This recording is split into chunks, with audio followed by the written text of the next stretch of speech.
issues. We Abraham God sent, we uncommonly known as Teacher Light. Liberians, open your ears and listen every Monday to Friday at 8 p.m. to 10 p.m. on 88.5 Kings FM.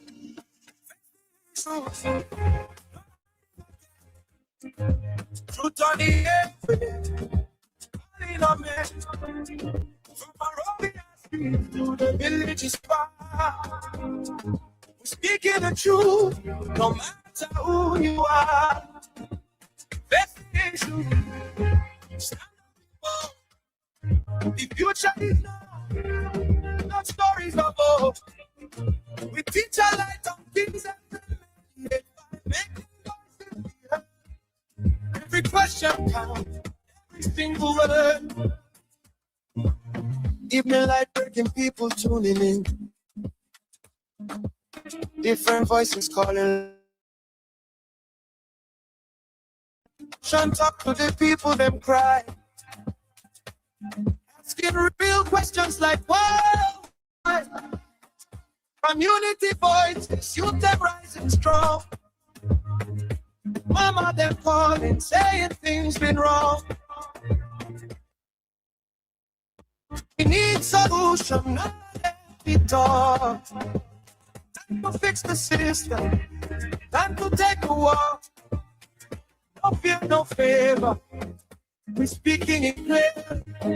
The truth might be bitter, but the people must hear. From county to county, the message goes spread. Better Liberia, that's the road ahead. Face the issue, no idea again. Truth on the airwaves, calling us citizens. From Liberia to the village is far. We're speaking the truth, no matter who you are. Face the issue, stand up people. The future is now, not stories of old. We teach our light on the radio, making voices be heard. Every question counts, every single word. Politicians talk, but the people want proof. No more empty promise, we divine the truth. Every patient's on, yeah. Jobs for the youth.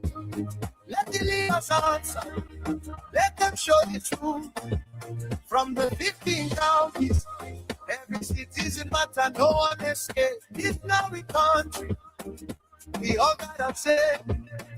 Face the issues now, no delay. Talk your mind, stand your ground. Let the truth come out loud, make it shake the town. Face the issues, no more silence. Liberia rising, we're making it proud.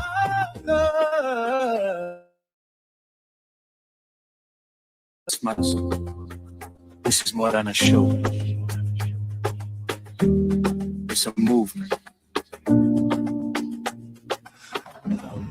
Our government secure all factors of all roles that part in the country. Sign the Pretoria and 10-year electricity financing. 10 years. When Liberians are desperate for leadership to deliver, desperate to know the truth, and desperate to know the real issues confronting the country. They think they will see this election, they will not lie. Because if you do it, that's the end of this country. Well, the last government, all the ministers in the government, they lie. They don't put also everything they say, they don't say the truth. The people of Liberia, if you allow the opposition to win, you will suffer. The Liberians will suffer. And the facts surrounding those issues, there is only one forum that provides the answers. Face the issue on Kings FM. John Anthony April Godson William, commonly known as Teacher Live, from Monday to Friday, 8 p.m. to 10 p.m. for the most analytical and most stimulating conversation training for the day. That's the funny thing about Unity Park. In a football game, if we were playing a tournament, beat us today, and we drop out of the tournament. Our focus now is not autonomy again. Unity Party get their opponent, they liberate people, they lead, they liberate people, then they come back to their team, then they defeated. Everyone said that they put a crack away. You know, but what I can say so. Or face the issue, we speak out the fact in advocating for the face the issue brings you logic, explain logic, and advance you to discuss with logic. It's face the issue comes on your airway from Monday to Friday at 8 p.m. to 10 p.m. on Kings FM 88.5. Don't miss it.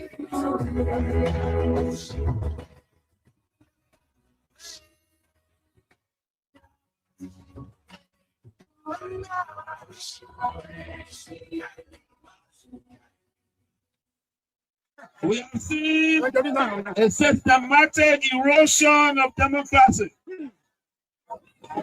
Executive overreach and open disregard for our constitution.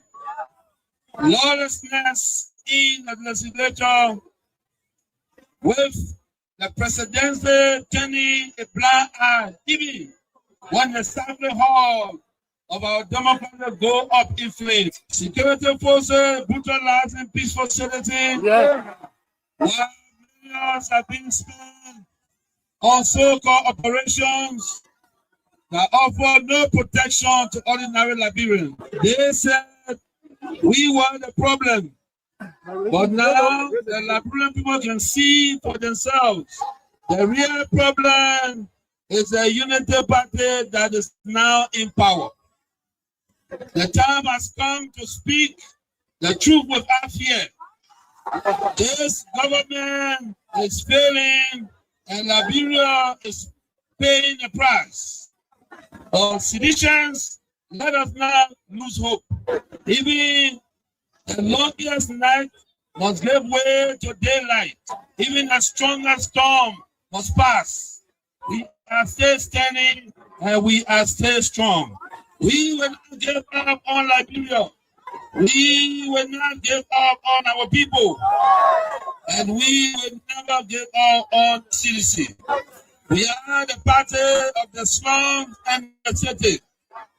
We are the voice of the voiceless. We are the protectors of the poor and the defender of their dreams. From New Bruton to Peaceville, from Buchanan to Bond Mines, from Sunny Quarter to Shasta, the CDC remains in the hearts of the people. This rally is a clear sign. We are reorganizing, we are preparing, we are coming back. I say to you, we are coming back. But in order to do that, we must build a strong, must fortify the one institution that can correct the failure of the Bouaka administration. And that institution is the Mighty Coalition for Democratic Change. This is why I call on all of you today, not just to believe, but to act. Not just to hope, but to build. Let us invest in the movement that has invested in you. Let us pay our due so that the party remains financially and politically prepared. Your dues are more than money. They are a seed of commitment, a pledge of loyalty, and a symbol of hope. I'm so proud to launch this due payment campaign today because it means that you, the grassroots, you, the real owner of this party, are ready to step forward, take charge, and prepare for the future. As your political leader, I promise you this: we will not rest, we will not retreat.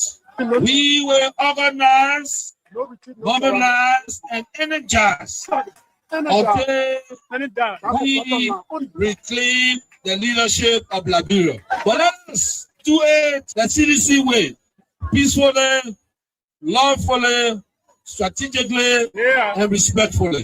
Because when our time comes and it will come, believe me, we must be ready not just to win, but to govern better. We must correct the wrongs, improve the system, and restore the dignity of the Liberian people. So let us unite, let us rise, let us believe, and let us build. And to all our young people, I say, stay focused, stay clean, stay strong. To our women, you are the backbone of this movement. Keep rising. To our elders, your wisdom is still needed. Stay with us. And to our opponents, we see the failure and we are coming to face it. Again, Nelson Mandela said in a quote, it always seems impossible until it is done. Unquote. The party is alive, strong and mighty. The revolution shall continue. They believe we will uphold to death. The future is not beyond us. The future is straight ahead. And together we will get there. And so I want to close with this advice. Wait well. Liberia and Liberians will call on you again. And therefore, be prepared to win again and lead again. Remember, we are the common people.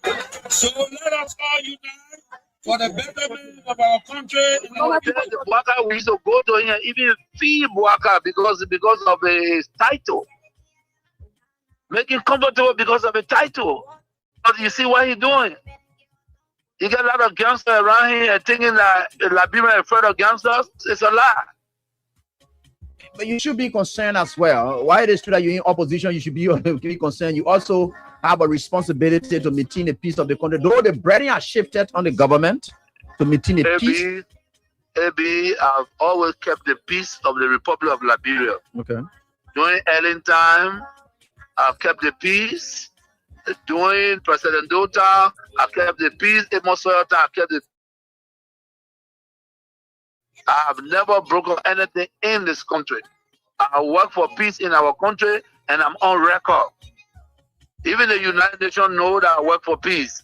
So I'm not trying to break the peace. What I'm telling you that those people that say they came to rescue us, they are breaking the laws of the Republic, and it is wrong. If you can't see it, AB, it is wrong. It is wrong. Because in the government that I serve, any position was respected. Today, you can say that you're taking the person out because he associated with somebody.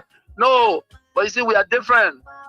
The respect I have for Ellen Johnson said, I kept that respect. And the respect I kept for her, to respect the laws of the Republic. I even work with Ellen Johnson as a peace ambassador. I don't have a issue of keeping the peace of the country. Of course, we are peaceful. But we will not allow people to break our laws and then intimidate people and we just sit.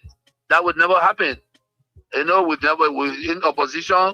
Ellen Johnson, Madam Ellen Johnson said, let me give her the respect because that's somebody that I respect so much. She did some things that we disagreed and we went to her and spoke to her. By the rule of law, you know, we have the right to protest and we protest. We went to Ellen and she understood that. She came on the table and we talked. No, the some people have been selling people on a horse. The marshal know how to sell people. So if it is today that the marshal don't know how to sell people, it's up to them. You think that we are here? Let Joseph Boakai go in the country. Joseph Boakai does not own this country. This country is owned by the Liberians. Joseph Boakai, please leave the road, Godman. I'm going to go. Joseph Boakai has decided to rob this country. Joseph Boakai is a common criminal. And he thinks he was for the justice system of this country. So it is today that the Supreme Court don't know how to sell people. It's up to them. The Supreme Court, look. My lawyer just told me, he said he took a few up to the 4 bench. When he reached the 4 bench, now the 4 bench only as I do here. The justice in chambers for your lawyers that the justice in chambers for your lawyers that you should have impressed your legal team with the rules. So I'm working with the court now. Do I work with the court? I do not work with the court. I do not work with the court. The court is not to do the work of the court. This court have been serving that house. This court, this Supreme Court have been serving that house. And then today, because of my kids, they don't know how to serve the house. It's up to them. When the country, investors are on their way coming. Look, Mr. Barker have lost control of the court. So until the full bench can listen to this matter and make a determination. They just said even though the returns shows that it was properly, served, but it can be challenged for not following the procedures. And you as lawyers of the respondent should have, in collaboration with the respondent, know the rules of the house as to whom to serve. Do you think you followed the procedures and did not as said by this coalition? And so that is the reason why we took exception to the Chief Justice ruling. We disagree with the ruling, right? It is not our responsibility to set precepts on another branch of government, but rather that is the responsibility of the office of the marshal, right? This body, this branch of government have been involved in cases where they have set precepts on that branch of government. And if they have done it properly, why this time around they didn't do it properly, assuming that was the case. So you're saying that the marshal should have done the work and not you? Well, we took exception to whatever because the house, the lower house, the house there, they have reason to know that there was an order from this court. Evidence by the fact that the speaker on the day of the hearing, he asked the pledge. You serve as a witness, you serve for I mean, you also, right here. I'm on my way to Ghana. Okay, your case today, it was, the ruling was on today, just ended the court denied your bill of information. When Joseph Barker left in the country. Look, the Supreme Court have been setting people on a horse. The marshal know how to set people. So if it is today that the marshal don't know how to set people, it's up to them. You think I react here? Let Joseph Barker go in the country. Joseph Barker does not own this country. This country is owned by the Nigerian. Joseph Barker, please leave the road, Gospel. I'll tell you go. Joseph Barker has decided to rob this country. Joseph Barker is a common criminal. And he thinks he was for the justice system of this country. So it is today that the Supreme Court don't know how to set people. It's up to them. Tell the Supreme Court, look, my lawyer just called me. He said he took a few up to the full bench. When it reached the full bench, that's a full bench on there as I do here. The justice in chambers told your lawyers that the justice in chambers told your lawyers that you should have impressed your legal team with the rules. So I'm working with the court now. Do I work with the court? I do not work with the court. I do not work with the court. The court is trying to do the work of the court. This court have been serving that house. This court, this Supreme Court have been serving that house. And then today, because of my kids, they don't know how to serve the house. It's up to them. When the country, investors are on their way coming. Look, Mr. Barker have lost control of this country. Mr. Parker has become very irresponsible. Mr. Parker went to Dumbuya men for all of him. All men like him. Be reckless. You listen to Dumbuya. Dumbuya say, I have a polar issue. Somebody took your land to tell the person, say, you own my land. Why are you doing that? I have a polar issue. He talking to them on radio patrol go low. Joseph Parker go low. So you think there's an interference from the executive? A level Joseph Parker don't even interfere with Qatar and your business. When you want to interfere with time, they interfere with time. Look, this thing will not move me. I'm on my way to see my family. Look, I got the information saying yesterday. I told Stanton, I said, Kaba will rule this way. Senator said, I said, Kaba will rule this way. Because you got somebody that drink with that, like our epilepsy. If folk cannot fit in a shoe, any shoe you will wear that slipper. Those are serious people. Bringing the country to public relative, they cannot move me. When I get back in the country, I go my country. This is the first stage. Do you believe in the justice system? I believe in anything. Let them spoil the country. What will happen if you reach the full bench? What will happen next? Let the full bench throw me outside. You think I react here? I don't care. Spoil the country because of Yaka. We expect them to be one of the best presidents ever in the country. But instead of being one of the best presidents ever in the country, he has become a reckless old man that knows very well that the lane there is for Guinea. Look, I'm maintaining that the lane that Guinea owns for them. I'm maintaining my statement. I cannot revoke my statement. It is for Yeke to tell Mr. Parker sorry to be represented, to hell with the representative job. I don't need it. I don't need it. You see me passing around calling Joseph Parker. That one I'm talking recklessly. He's talking to them when Patrick go low. To hell with Joseph Parker. What do I care? I'm going to see my family. You sound so disappointed to me. I don't sound, I'm always active. I can never get disappointed about a reckless man that was already in the grave. Joseph Parker already dead. I brought him back to life. So Joseph Parker, I can make Joseph Parker scared. He can make me scared. When the ball comes, the rule change. Will you beg President Baka before you come back? Are you going to beg him before you come back? Joseph Baka. Joseph Baka, let me kill Mama.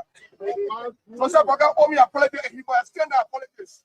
Can he say, say Joseph Baka, say to hear what you follow to your supporters. What do you have to say? Let me say to my supporter, he's strong.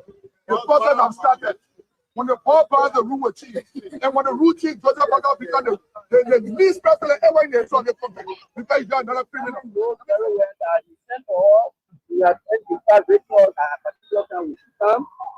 And while on our way, we have reached out to take us before somewhere in there to communicate before the station room or voting. Right in the cap of the city. Orderly in the professional investigation, when you're calling the party, you're calling the former official, you're calling give deference and respect to them. You know, I got to say, you are not prepared for us, and you want to call us. And so I know it is an attempt to get demoralized. Before finance minister, keeping all that you working the wrong way or working with, and when you're ready to we are going back, if the chairman is ready this time, he will write all again, and when he does that, this time we come again, he does the same thing, and they are not, in fact, taking on to the investigation of This is a witch hunt. This is a witch hunt. We cannot change the laws because of Samuel 12. We can't do that. The country will stay, we will go. We need to be reminded by history. There were powerful people in this country. Some of us who were young, little bit in age, in the 80s, we saw people, men that we saw in this town. Certain town king, we saw them that they were people who had never served government before. Government will come and government will go, but this is the law. We can't change the law. This is a witch hunt. Imagine, immediately after the verdict, the next day we receive a call and a letter, summary, the former finance minister for another criminal investigation. You don't have to be a politician or a political scientist to understand that this is not a witch hunt. This is witch hunt. This is witch hunt. If I were a prosecutor, I would not issue that kind of assignment or request. But this is witch hunt. And we listen to some practitioners, we are inviting the finance minister. They said, even if they get authorized the money to go to somebody, spending agency, your duty is to follow up with that spending agency and ask them how they spend the money. Is that the authority under the PFM law of the Minister of Finance? No. The Minister of Finance, his authority is to spend the money, and when he's spending the money, he must have the authorized authority. Who is responsible? The spending agency will account for how they spend the money. That's why we'll have the GAC to conduct audit. So this is witch hunt. So when somebody tells me that because the finance minister authorized expenditure and you are going to make a follow-up, you kidding me? The finance minister of the country? But this is not good for our democracy. For those who don't know, some who are actors in our body politics, some of them were not here when we're in a conflict. Nobody prays for conflict in this country. They always say it. I want our country peaceful. But the point is, we are thinking that we must not repeat the history, the wrongs of the past. The people who repeat the wrong of the past that caused them the problem, they are people who are ignorant. And many actors, some of them were even sucking breast when we're in the dilemma of the 14 years. So they did not understand the 14 years from 1990 to present, the dilemma, the catastrophe that we experienced. Some of the very people who are all around insulting people when you speak as a Liberian, where you are a citizen and it's your right to speak, some of them were even sucking breast milk. They never knew what happened here. So when you say something, instead of them to listen and learn, they refuse. But history tells us that history is a raw material for political science. Political actors must be people who must digest history. Because if you don't understand your history, when you're making political decisions, you have problems in your public policy decisions. So to be a public policy administrator, you must be somebody who understands the raw material for political science. And that raw material is history. And so you must know what went wrong. Where are we? Where do we intend to go? This decision is a revisitation of the factors of the dark ages of Liberia. And this is wrong. To weaponize a legal process simply because of a political agenda is counterproductive to the future of our country. People are following us. International actors are following us. Some people are operating, they don't understand. Why will you leave from here now? You start pressurizing people who are self-adjure, you go and go do something. You go rest something. You make sure you lie on the person. What is that? What is that? that this process is illegal. Samuel 12 is a free man. The fact that the verdict speaks to it. And the jury returned that day with a not guilty verdict. And the judge himself in open court declared that you are not guilty. And henceforth, leave from the prisoner bench and walk. You are a free man. Samuel 12 is a free man, along with Moses Cooper.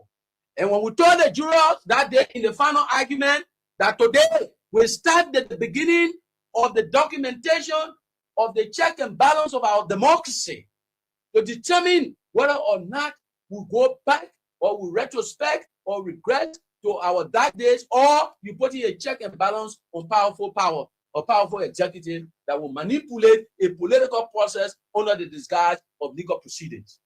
And we told them that when you make that decision to free the defendants, you will know when you walk out there, the country will be rejoicing even up into the money, and it came to pass. You think this is a joke? This is history. We call it the opportunity of history unfolding itself. The jury has spoken. The people have spoken. There can be no whims and caprices, naked brute forces that can overturn, or direct the decision of the unanimous, of the voluntary verdict returned by the trial of prohibition to prohibit the conduct of the judge.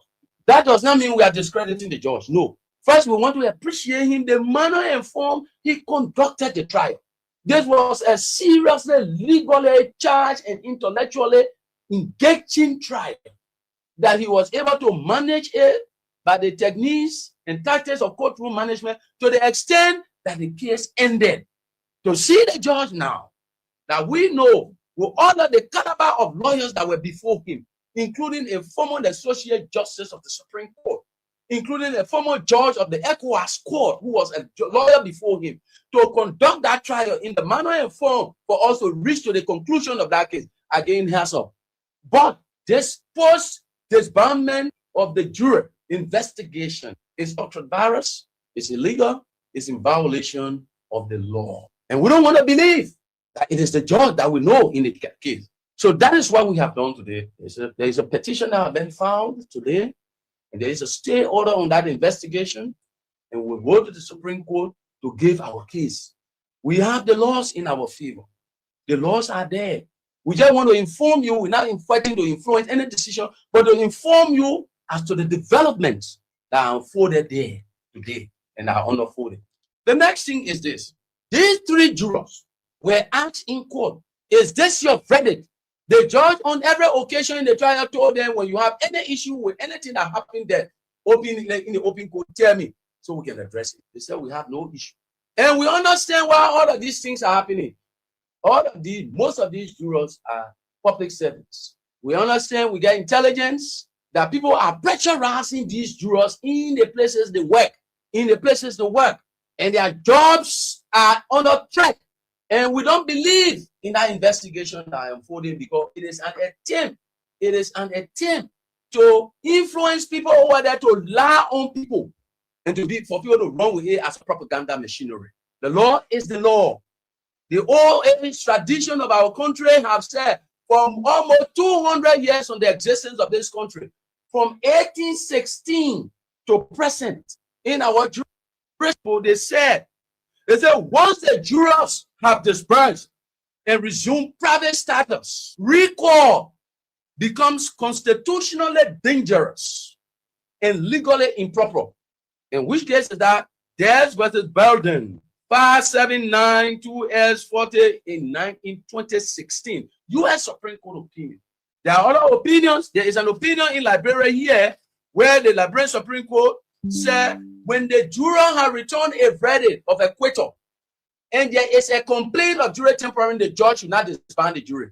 Let us understand the gap there. When they return the verdict, they acquitted the man, but they are not yet disbanded. They stay under the jurisdiction of the court because everybody in open court. And a party makes an application to the court of jury tampering. The judge will stop that whole proceeding and conduct an investigation. That is the law. But when there is no complaint, while the jury have been pulled and then the verdict have been recorded and the parties have given thanks to the juror and they disbanded the juror and they go into their private life, you cannot, because it is issue of jurisdiction. the authority to call a jury about a proceeding in a February term of court is an issue of jurisdiction. The judge presently has no jurisdiction to review a proceeding of the last term, February term. He has no jurisdiction. He's a fine gentleman. He's a fine judge, smart judge, eloquent judge. But in this one, he's in error. He's in error. This is not with any disrespect to him. We appreciate him. We really admire him with the manner and form that he conducted the trial. And he did his work. Any attempt for somebody to come and impress on the court to revise a litigation that has gone through due process consistent with the Constitution and calling for an investigation is an attempt to even ask the judge to undermine his own decision. And we as arm of the court will not allow that to sit here. And that's why we went to the Supreme Court. Let the Supreme Court speak. We don't want favor from the Supreme Court. But the Supreme Court must look at the law. That's what we want. And that's what the Supreme Court is all about.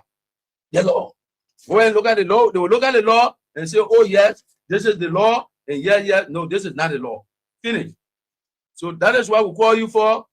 And so on that basis, we want to say to you that we have filed a petition for the issuance of the writ of prohibition before the Honorable Supreme Court, and that there is a stay order. And the government need to really invest. The people like you that get the type of structure, they come say, even they could just be getting you $1 million for the budget year. Every year they give you $1 million. You impact a lot of people. If I were president of this country, I should God show you his wonder. You're not believing. We told Joshua for what? You're a footballer. Yeah. A football is very country. A football bring medicine in the head. No. Yeah, we told Ellen to answer because she's from Harvard University. Yeah. What would the book do for him? No passion for development. Then Umo Joshua will put the meanest man in the whole world. Yeah. He had me. Connections there, you not get it. Yeah. Yeah. Just say that Doma, all kind of things that just happen here, you know, administration. No, he no tea. He was 12 years older Ellen. Ellen did not want him to become president.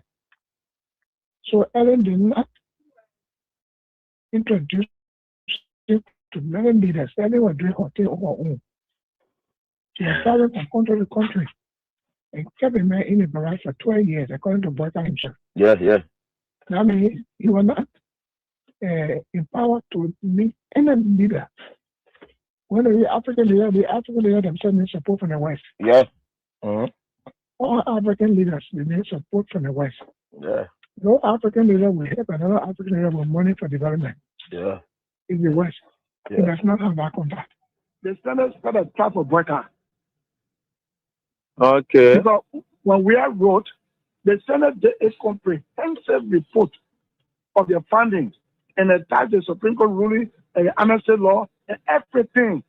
And the position statement for those commissioners who decided from Bodia to where. And said the way forward is the Panama House discussion for peace. Then when Boyka come now, he is deceived by coming there, by the Dillon there, Nombi there, and he now where he got thinking all kind of way, Boyka, all kind of thing. He want to go after people. Then, you know, the CDC still control the lower house, the upper house. Mm-hmm. So they went talking away, some kind of thing they did, but I think they did a resolution that passed because of money crossing. Yeah. Then they sent it to the Senate. Mm-hmm. Then something happened. Wow. What are they almost signed to Yombi house? Then they bought it that Tuesday morning. They didn't tell me they had it for me. Oh. Then when I heard what was happening, it was remain 2 persons to sign. That was me, that was Bani, Jim Bani. Now when I went to Kum, I said, what is going on? You were here when we had sent paper, and you were here with our own leadership, and we sent the report with all documents, legal documents, to guide where. Then Boyka benefited from the 2010 decision by the Supreme Court to be involved in the election in 2011 because he was not wrong with nothing. You're right. He benefited. You're right. Then after serving a Barbara for 12 years now, he's now president now. We finish campaign for that kind of woman, then you want to persecute us. You don't want to persecute us. So what is going on with Kung? Then Kung said, well, I will do for you. Then what happened? Go to the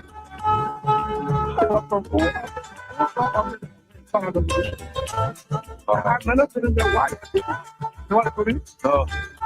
Revolution is not a law. So, how is the revolution mean we agree? Bring them out. But God has sent a bill. What about the putting now? Oh, okay. That was a smart move.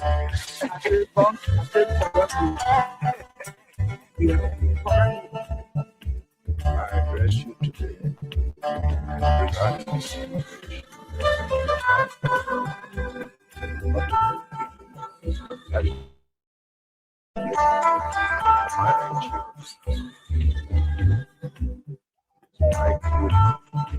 could keep the life.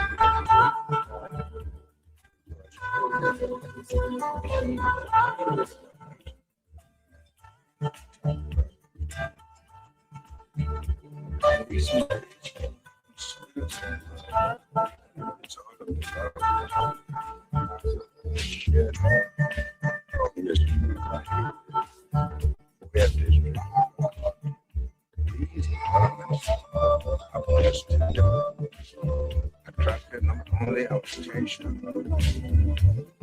by citizens, but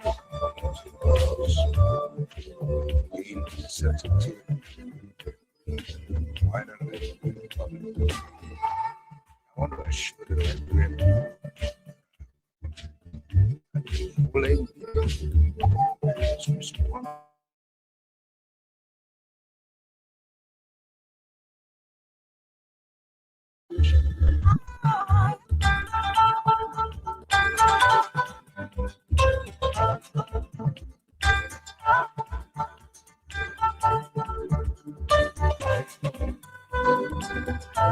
So, okay.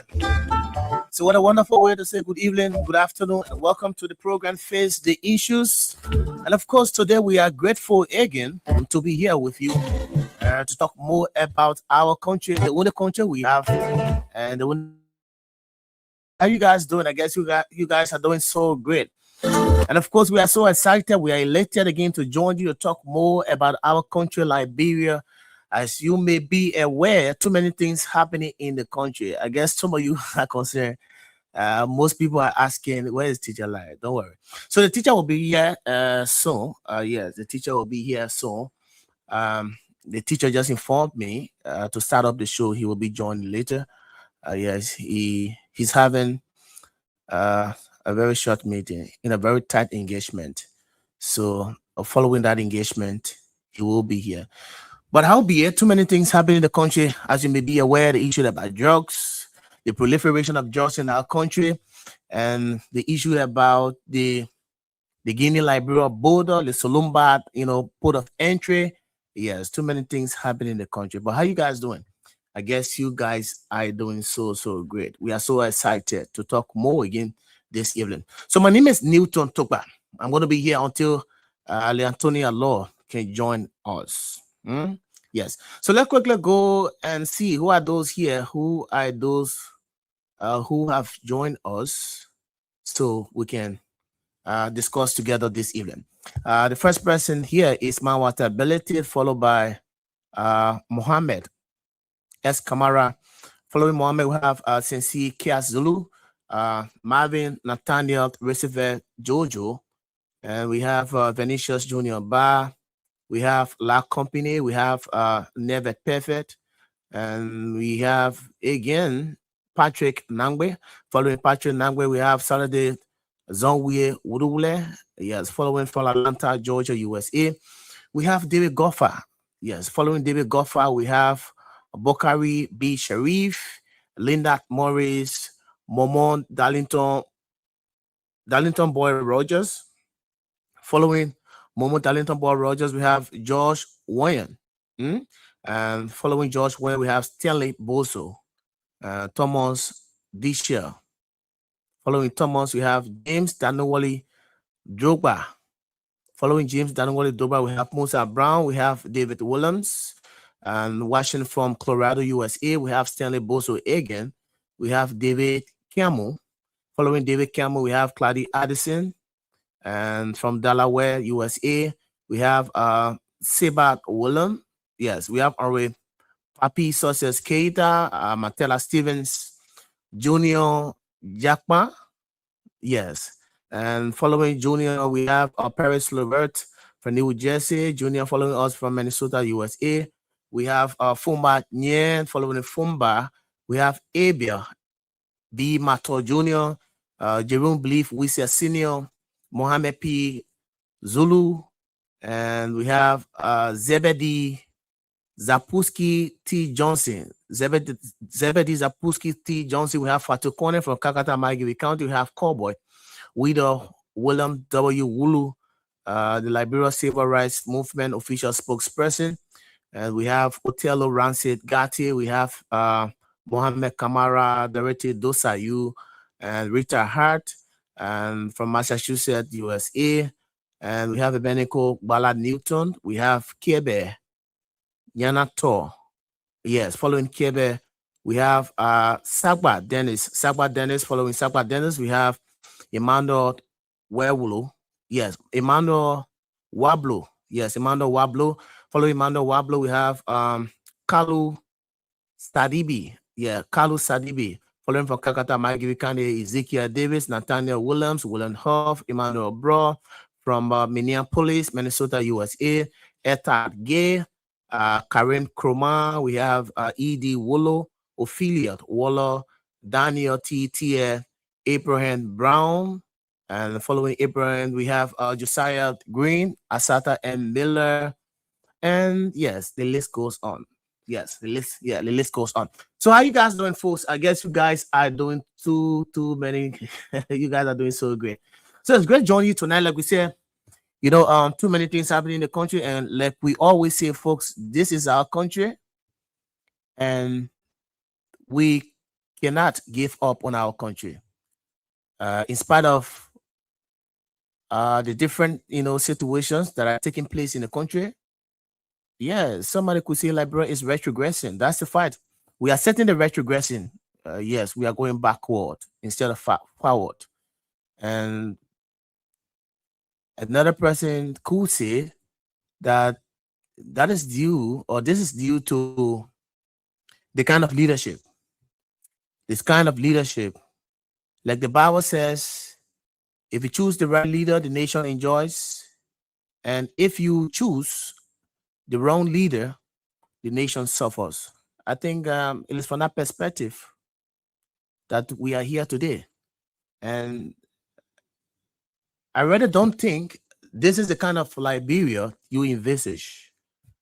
You have never dreamed of such a Liberia that will be overwhelmed with drugs, proliferation of drugs everywhere. There are problems, national security issues everywhere. There are problems. Yes, problems just come in succession, one after another. While people are trying to fight drugs, we hear about drugs everywhere. Drugs have taken over the country. We're hearing about another, sad news again.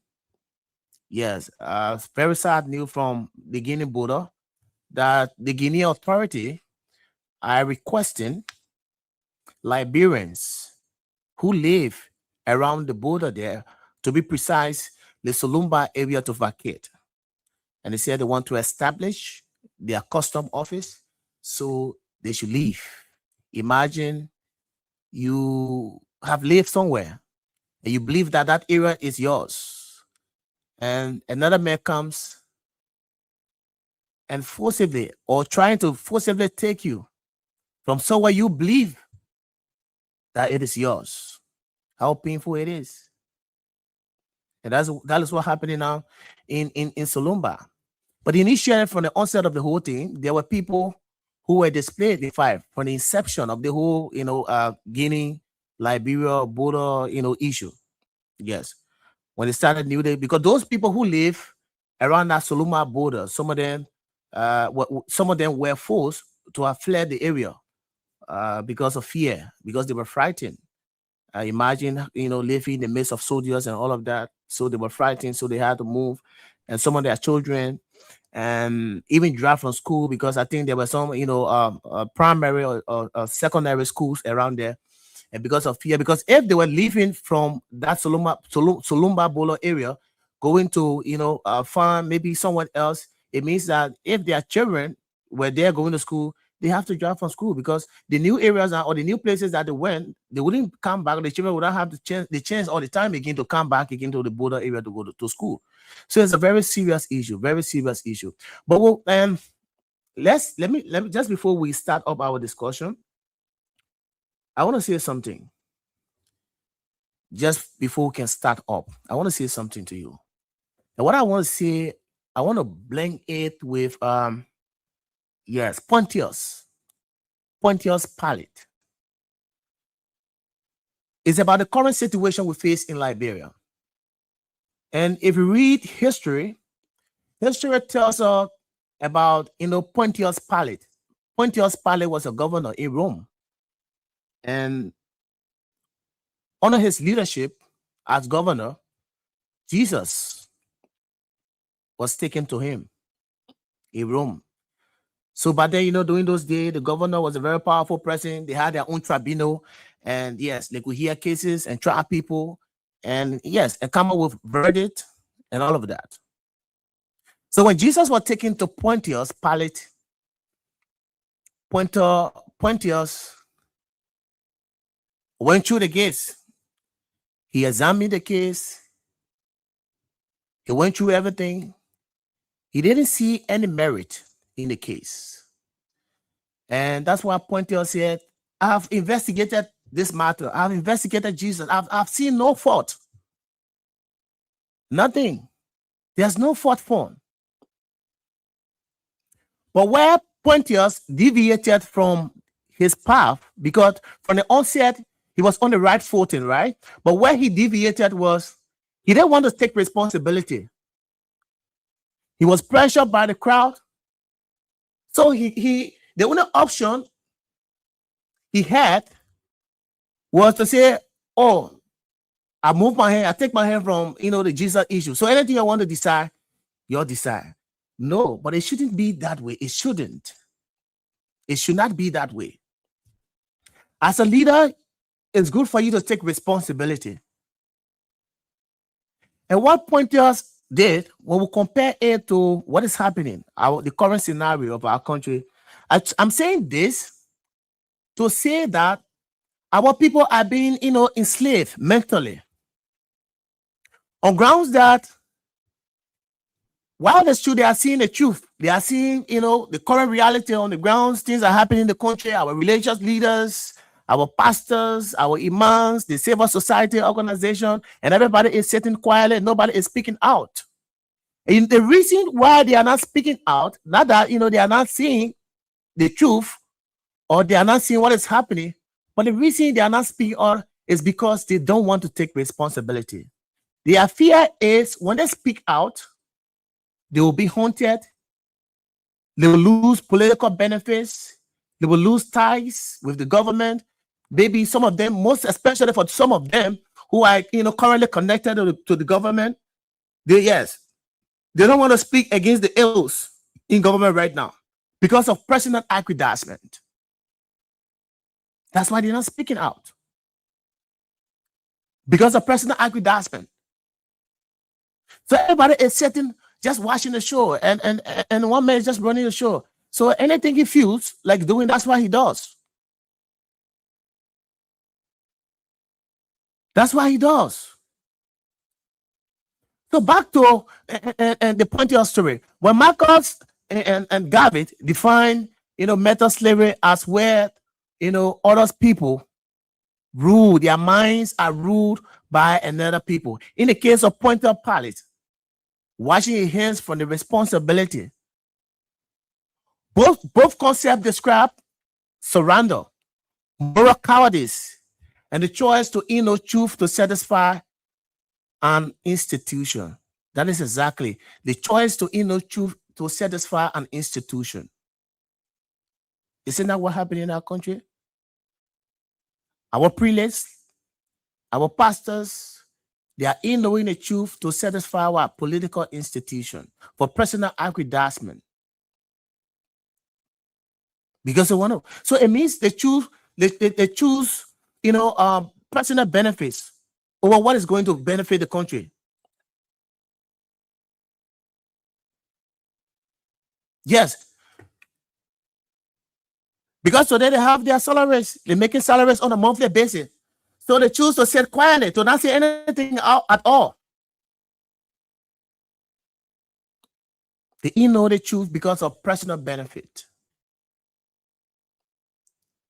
This is exactly what happened. Some of those critical voices we heard years back, some of those people who are very critical on government, on the past administration, on the WIAS theater administration, there were people who were very critical on the administration. And today, nobody is speaking out. Nobody is speaking about the just issue. Nobody is talking about the border situation. And everybody, they are still disappointed. Not that things are not happening wrong in this government. Things are happening wrong. But they don't want to speak out. But this is our country. This is setting our country. So having said that, let's now move to the executive mansion. As you may be aware, last evening, the president of the Republic of Liberia, Joseph Boakai, appointed new IT leadership of the Liberia Drug Enforcement Agency. So let me go to the executive mansion now to read out for you what was written by the executive mansion in relation to the new appointment, right? So it says, let me read out. It says, President Joseph Newman Boakai Sr. has appointed Major General retired Daniel D. Ziankan Jr. as Director General of the Liberia Drug Enforcement Agency, pending confirmation by the Liberian Senate. The action marks a decisive move that underscores his administration's resolve to intensify the fight against illicit drugs and national organized crime. A distinguished military officer with decades of experience in national security, Major General retired Ziankan previously served as Chief of Staff of the Armed Forces of Liberia, where he led the transformation and professionalization of the country's military following years of conflict.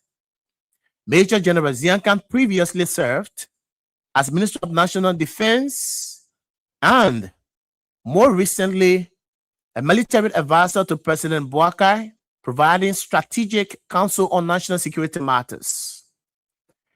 His appointment reflects the president's confidence in his leadership, integrity, and operational experience, and signals the administration's determination to elevate Liberia's fight against drugs to a new level.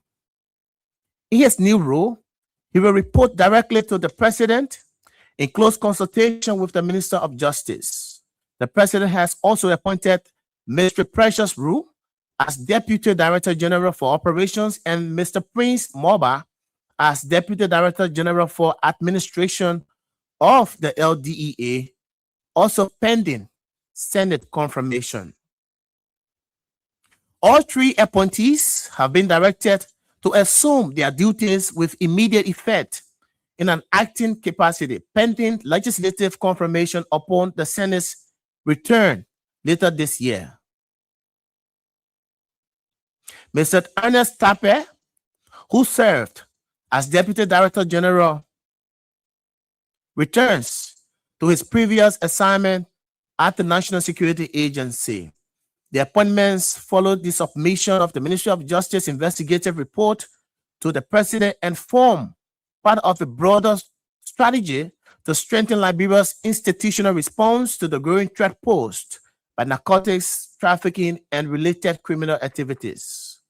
President Boakai has repeatedly declared that narcotics trafficking represents one of the gravest threats to Liberia's national security, public health, and future development.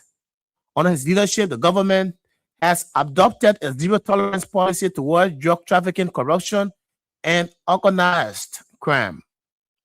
This policy has been accompanied by stronger enforcement actions, institutional reforms, and enhanced interagency cooperation. In a related development, President Bouaka has indefinitely suspended former LDA officer in charge, Fitzgerald Biako, from the Liberia National Police for ethical transgressions and has ordered that he be subjected to more detailed investigation. The president's decision follows a review of the Minister of Justice report, which did not establish any involvement by Mr. Biako in illegal narcotics trafficking. However, the report identified ethical concerns that warrant further scrutiny to determine whether additional administrative or other appropriate actions may be necessary. Following the Marathon National Security Council meeting this evening, President Bouaka reaffirmed that his administration remains committed to ensuring that all allegations of misconduct are addressed fairly, professionally, and in accordance with due process. It emphasized that while no individual will be condemned without evidence, no public official will be exempt from accountability where questions of integrity arise. The president called on the newly appointed leadership of the LDA to work closely with the Joint Security, the Ministry of Justice, the international partners to dismantle drug trafficking networks, strengthen broader security, enhance intelligence and enforcement capabilities, and protect Liberia's youth and communities from devastating effects of illicit drugs. Blah, blah, blah. So I stop there. So that's it. Yes. So last night, folks, President Bouaka appointed new leadership. So Fitzgerald Biako has now been relieved of his post as officer in charge of the Liberia Drug Enforcement Agency. But this is the issue, folks. I think the recent appointment brings to the number of 4 LDA bosses. Yes, 4 persons now have been appointed. The first person was appointed, dismissed. Second person appointed, dismissed. Third person appointed, dismissed. And the 4th person now is retired General Ziankan. It is Ziankan now who has taken the leadership. But what most people are saying in relation to Fitzgerald Biako is that initially there was issue about Fitzgerald Biako receiving a great pickup. And the Ministry of Justice were given 48 hours to investigate that and forward the report to the president. And in the communication from the executive mansion that we just read, and it said they investigated Biako. Let me go back to the paragraph and where it says, yes. Okay, so where it says the president, in a related development person, Bouaka has indefinitely suspended the LDA officer in charge, Biako, blah, blah, blah, for the Liberia National Police for ethical transgression and has ordered that he be subjected to more detailed investigation. Yes, so they say Biako took great pickup from one of the suspects, one of the drug suspects, Leroy. Leroy bought great pickup and gave it to Biako. A claim that, or an allegation that Biako, had earlier denied. So the Minister of Justice paid a report. There's a report that the Minister of Justice submitted now to the president. So the president has acted based on the report that was received from the Minister of Justice. So the Minister of Justice said they investigated Biako. They didn't see anything about, his involvement in drug issue, nothing like that, nothing of such was established. But the only thing was established was ethical transgression. And I'm sure that ethical transgression that they talk about in the executive mansion release is by receiving the great pickup. That's the ethical transgression.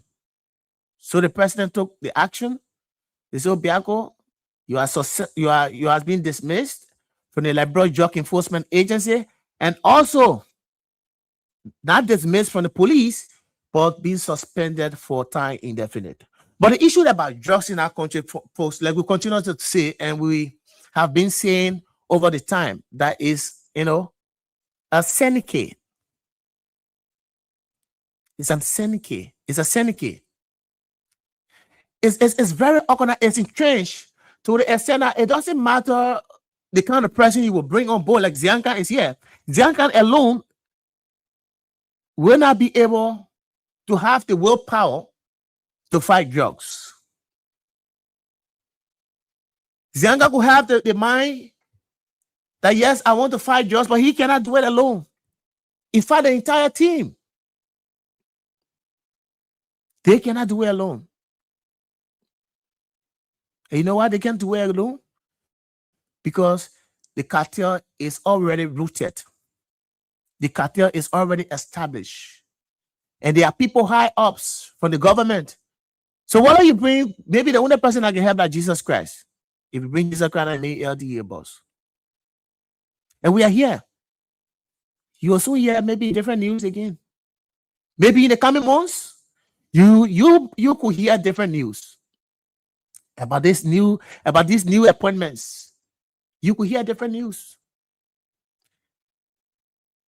So the United Party government came, they said, oh, in fact, just for like this, just for like that. They criticize the past leadership of the CDC. They said they have incompetent people. And today, Ziankan, who was appointed by the former president, George Weah.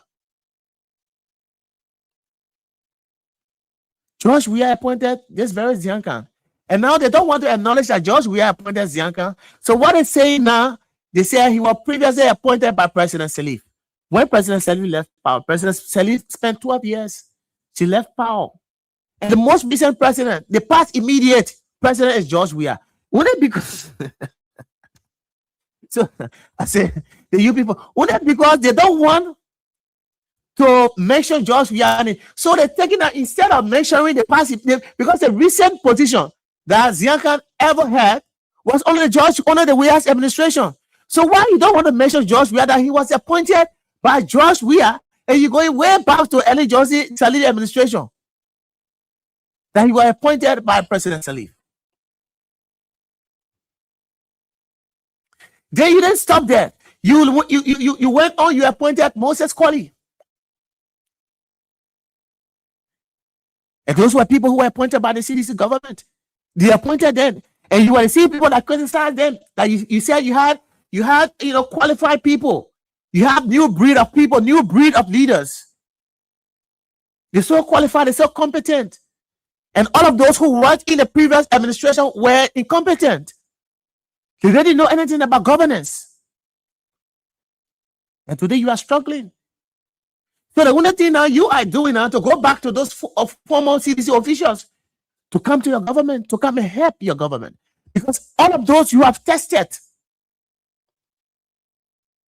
you haven't gotten the kind of results you expect to see. You haven't. Imagine 4 LDA bosses, 3. This brings to the number of this particular appointment of Ziankan brings to the number of 4. And all of those dismissed ones were we dismissed because they were doing the right thing. The same ethical, either ethical transgression, or there's been caught in the web, yes, all kinds of stuff.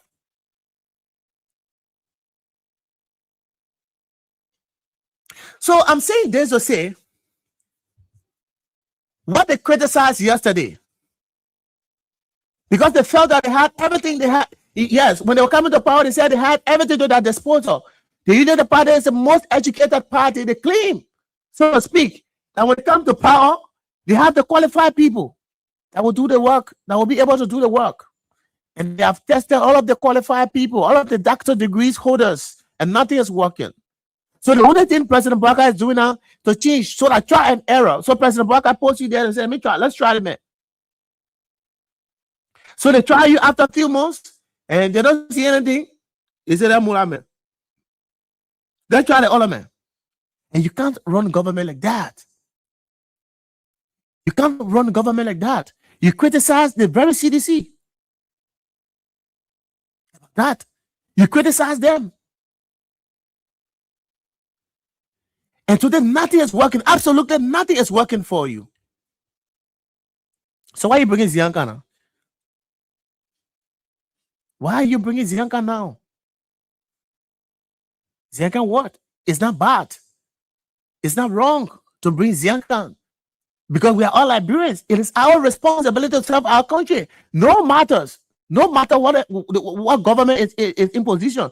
But you guys made it to appear like, once you're from maybe different political institution, you could be from different political institution and have the requisite qualification.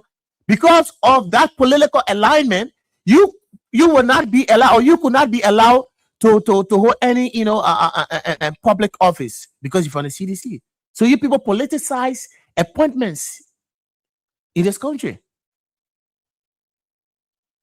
So anything from different political parties is bad. So anything from the United Party is good. And today you are struggling. You are struggling now to govern. So the only thing the government is doing right now, folks, is try and error. Let's try and see. Try and see. And that's why you see every now and then they will appoint and dismiss. Appoint and replace. Appoint and dismiss. Appoint and replace. Because they're trying. So almost let's keep trying. Let's keep trying until we can find the right one. Because now they don't know the qualified person to serve the position. The break about what's the guy? Abraham Kurman. Kurman came, they did their own. They still took them from there. Fitzgerald Paco then came, they did their own. The first year boss, the Papel said, the whole thing, the issue about jobs is with the three branches of government, from the executive, the legislature, the judiciary. So the fight jobs that is not easy. They're moving from there. And today, Zianka could go down in history in the coming months. Nobody knows. We are not praying for it, but we are saying something because we've seen what's happening in the country.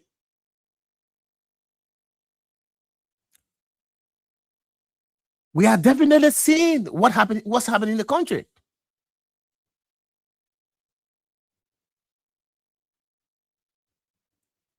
So this is to tell you that the issue about drugs has overwhelmed the government. So the government, has lost everything: thoughts, concentration, nothing. Because they overwhelmed. Because all of the strategies they have used is not working, and those strategies seem not to be working. So the strategy now they are using is let's try and see. Let's try the man. Let's try Zianka. If Zianka fails, we'll bring the next person. Will you try until 6 years finish? Imagine the number of arrests, the number of dismissals, the number of appointments at that one LDEA, and the number of confiscations at that one DEA. The number of drugs have been arrested since these people, the UP folks, since they took over during George Weah time. It was one time that huge quantity of drugs were arrested. It was 100 million. Just one time. Following that 100 million arrest, when was the last time you heard that they arrested maybe so and so million drugs under the Weah's government? No, that didn't happen. It didn't happen. Because George Weah had people who were qualified.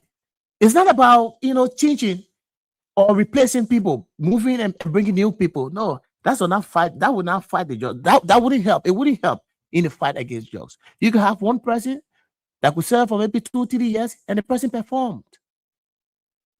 Because they were qualified people. They were qualified to those positions under the WIA's government. It didn't, and I see most of you are saying that, the reason George Weah was not dismissing people like Joseph Boakai is dismissing. And so why is now Joseph Boakai is dismissing and appointing, and yet they say the problem is not yet solved? So if dismissals and appointments could solve the problem, why is the problem still exist? Why is the problem still available? Why is the problem still existing? Why you think so? Will the number of dismissals Boakai has done? Has the issue of drugs finished in the country? No. It's still on an increase. Is it working? No, it isn't. It's not working. We heard about 19, with all the dismissals, we heard about 19 million. We heard about 370 million. And we'll hear about another million that will soon be arrested in the future. Because I believe that's not the end. That's not the end. And you guys were all here criticizing George Weah. George Weah is like this. George Weah is like that. George Weah is not qualified to lead this country. George Weah was bringing George Weah was doing this. George Weah was doing that. This is where we are today. And the president now does not know what to do now, because everybody he has appointed, everyone he has appointed to spearhead the LDA, nothing is working for them. Nothing is working. I leave on the George Weah government, things were a little bit okay. You know why I say on the George Weah government, things were okay? At least on the Weah's administration, drugs, narcotics were controlled. When I say controlled, because I'm looking at doing comparative analysis between this current government, the number of drugs, the huge quantity of drugs that have been arrested in the country, and just coming and just trooping in, the influx of drugs that have been arrested in this country and still coming in. So the Weah's administration, that only 100 million in 6 years. So let's do the mathematics now. Let me get my pen, right? In 6 years, George Weah, 100 million drugs came in the country. Yes, let's agree. In 6 years. So what's the month? We in August, right? So yeah, the 8th month, right? Yes, the 8th month.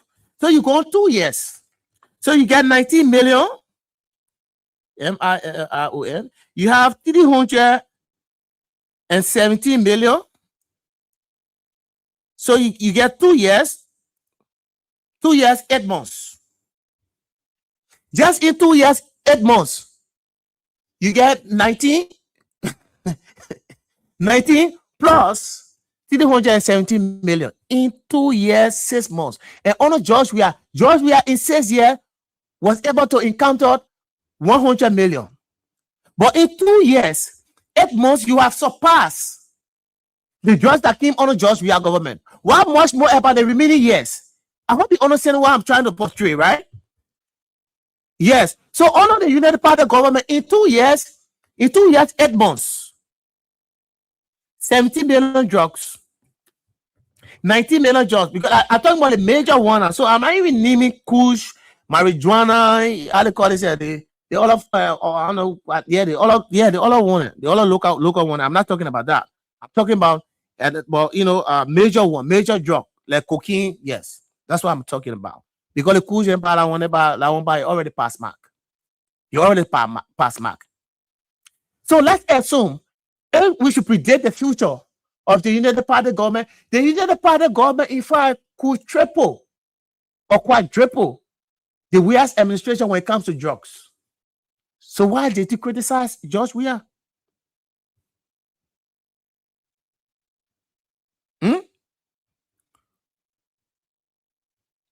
Why did you criticize George Weah?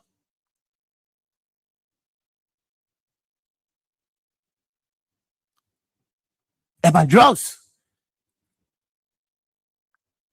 And today, you are there. You've been caught in the web. You've been embedded into the whole issue about drugs that now there's no control now. It has overwhelmed your government. So when the Johnson come out, we are is not in power anymore. You are there now.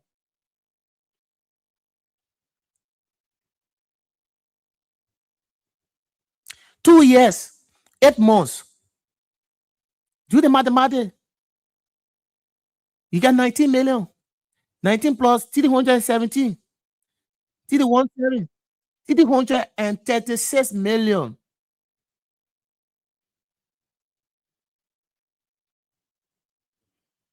$336 million jobs. Just in 2 years, 8 months.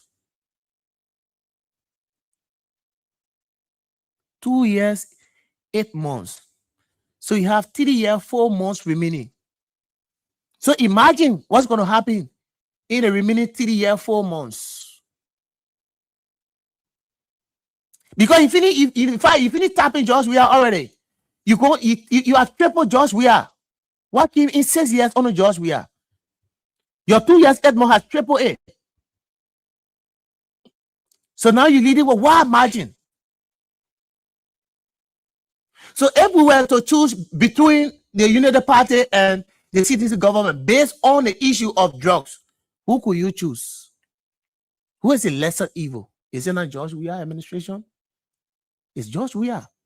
Because under the Weah's administration, less quantity of drugs came into the country because George Weah was fighting it from all fronts. George Weah was fighting it from all fronts.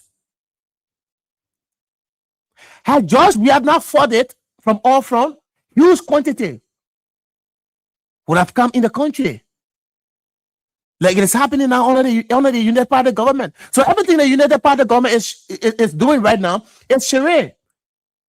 They are not fighting drugs. Because if they were fighting drugs, that fight would have been, that fight would have reflected the number of drugs coming to the country. You could see, scarcity, not surplus. Because if you're fighting something, it means that, it will reduce, right? It will diminish.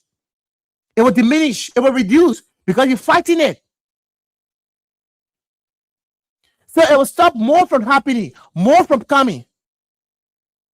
But if you see more coming, as means you are not fighting it.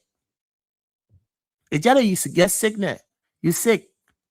And you say, and when you're sick, when you take the appropriate prescription for the sickness, and the sickness will be instead of increasing, it will be calming down. Yes, it will be coming down. It will be finishing gradually. It will not be increasing. But you're taking the medicine, and the sickness still increasing. If I are getting worse, then you believe, you think you're fighting that sickness. No, you are not fighting the sickness. Or the medicine you are taking is not the appropriate one. And that is the situation of the United Party folks. This is very United Party government. And they use that as campaign message in 2023 against the Weah's administration. That yeah, George Weah will bring you drugs. They lied to the Liberian people. And I could see our mothers saying a lot. George Weah go Kush killing or Bukate. So Kush, are you kidding me? He said George Weah brought Kush to this country. George Weah brought this to the country. But now you're talking about cocaine. In fact, Liberia is now exporting and importing.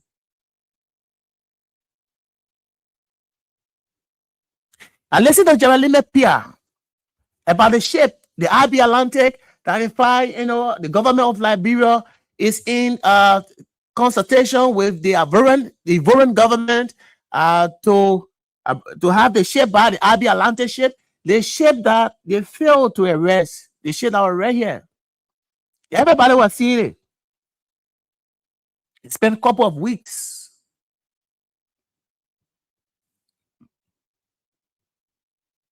In the Liberian economic zone, on the Liberian waters, in the Liberian territory. And the government was able to arrest that ship. Now, the information is that the ship has been arrested in Ivory Coast now. Pia is telling us again that the government is in talks with the Ivorian government to bring the ship back to Liberia to investigate. What are you investigating? Are you kidding me? Like Snow said the other day on the Spoon Talk, when the agent of the ship is already here. So who should be the prime suspect?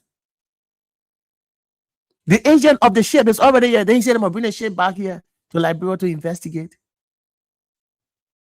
And all that long the ship spent on the Liberian waters, the government of Liberia was unable to arrest that ship. What did they say? They said what? The military, most especially the Coast Guard, was not capacitated. They didn't have the material required to arrest the ship. So that led to the ship leaving the Liberian water, but the ship was arrested in another country. Now the Liberian government is now begging that country to bring back the ship for investigation. Are you kidding me? What kind of investigation are you talking about? When we have the agent of the ship in the country? Are you kidding me? Is this a very serious government? Is this the government the Liberian people brought to power? You can sense the ineptitude in the government. Just ship the government cannot arrest. And some of these things are happening. It's not about maybe or perhaps just issue. But some of these things that are happening is also exposing our country to external aggression. Some of these things that are happening,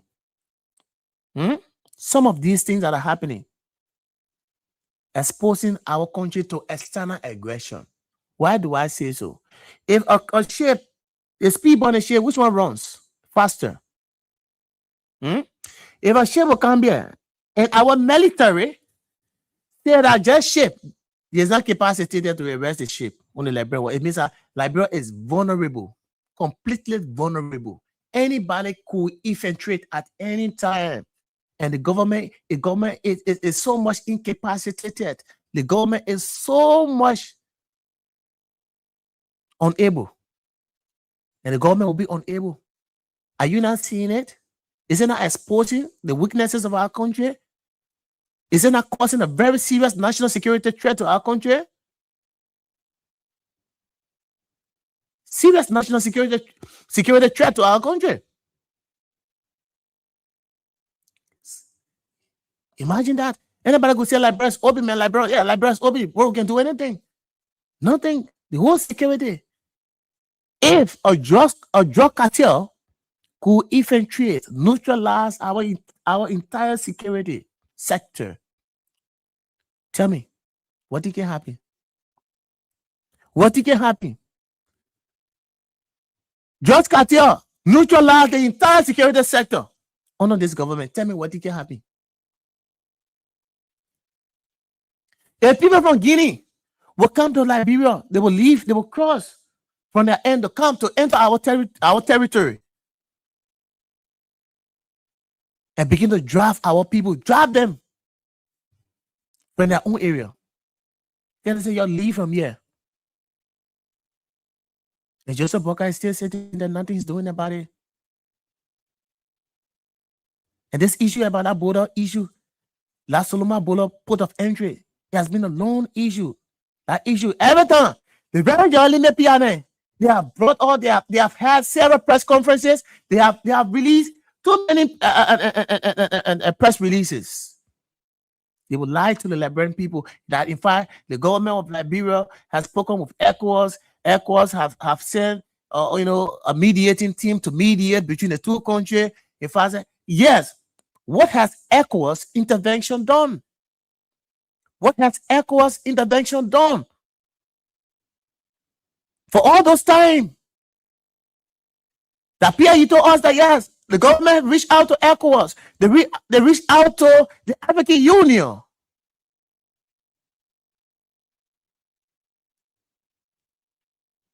In fact, on one occasion, they said, in fact, the president spoke with Emmanuel Macron,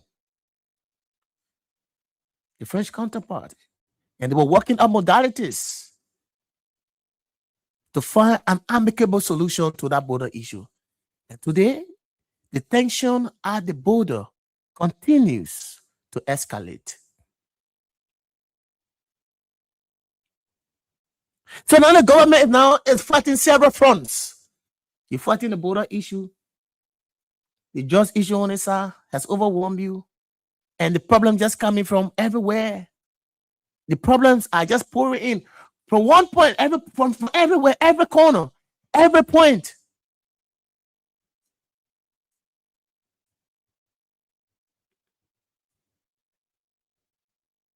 This is the situation in our country, folks. This is the situation in our country. This is what happened in our country.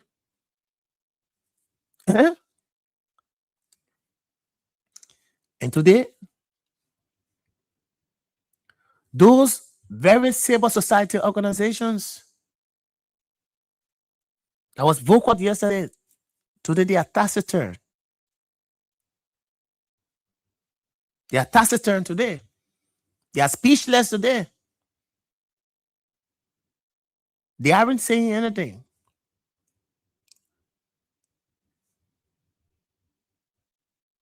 Like I said from the onset of this presentation, that the reason they aren't saying anything is not that they are not seeing the ills, but the reason is because of their alignment to the ruling establishment, because of political benefits, because of what they're getting. So they believe that when they speak out, those benefits will be cut off. Those connections, they will lose it. They wouldn't have it again. So if I say the truth, if I criticize the government for what they're doing, if I say, I don't think I'll get my small rest I can get on a monthly basis. I don't think I'll get this. Then, if we continue to tread on those paths, that yes, what can we get? What can we benefit? Then our country will continue to go we'll continue to see our country into ruin. We will continue to see our country into ruin.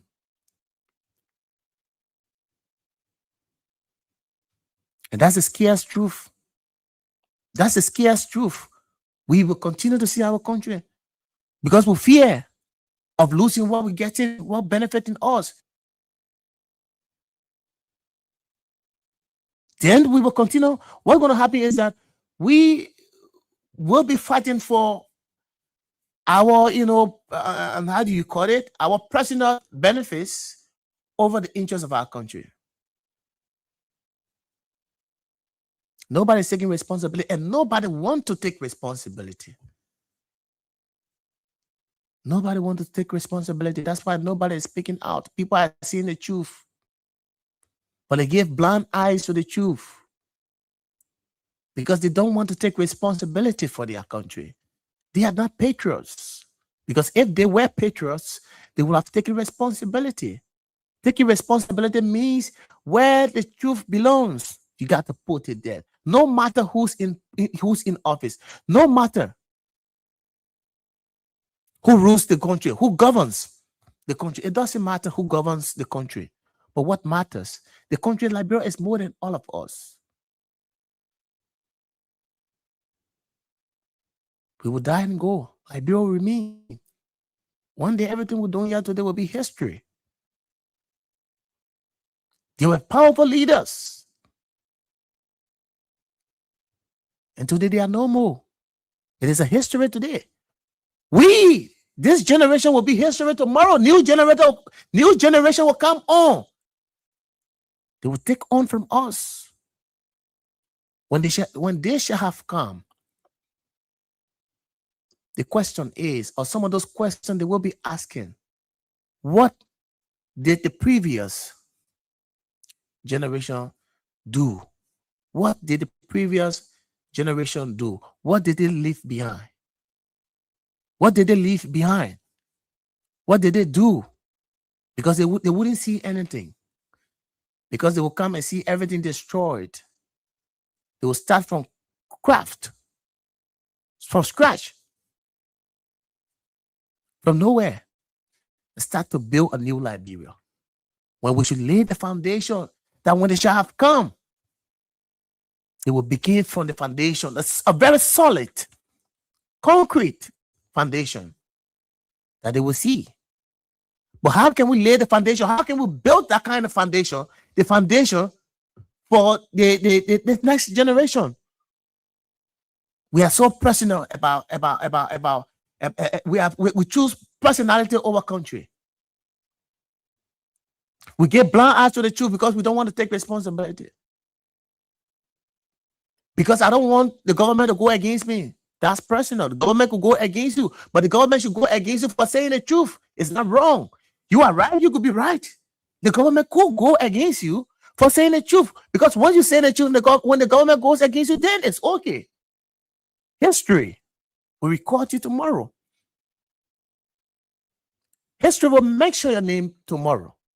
That's why they are leaders, past leaders, and today their names are still being mentioned because of legacy, because of contributions.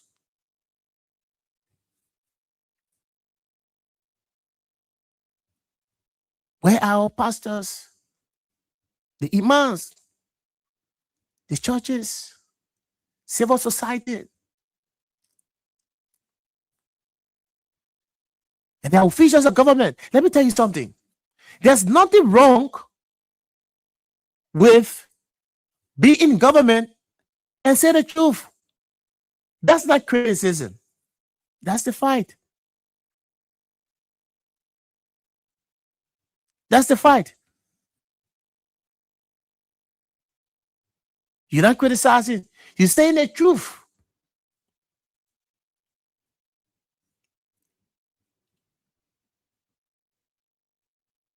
So everybody's seeing drugs in the country all around here. So if maybe an opinion leader, maybe on one of the talk shows, and spoke his mind that, oh, the government needs to do this, the government needs to do that, and drugs is too much in the country. So you think that opinion leader will be wrong? Will you consider that opinion leader's statement as criticism? No. The opinion leader has been truthful. He's been patriot. That's patriotism. And that's the real patriotism that we talk about. Speaking truth to power. That's not be critic. That's not criticism. That's be real. Because there's a difference between truth and criticism. So now criticism could be fight, sometimes non-fight. Yes, sometimes something could be right, and maybe because you're not in your interest, they criticize it. But the truth is generally accepted, right? Yes, the truth is the one that is generally accepted. Everybody will see it. Yeah, they say, oh, yes, this is white, this is not black. That's truth.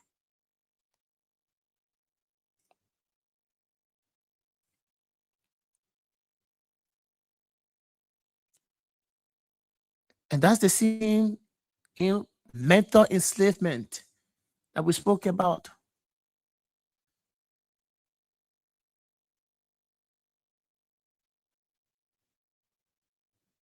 Yes.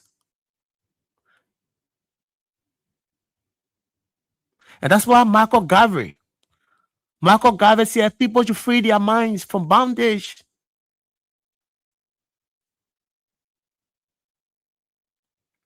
Marcus Garvey, he said people should free their minds from bondage.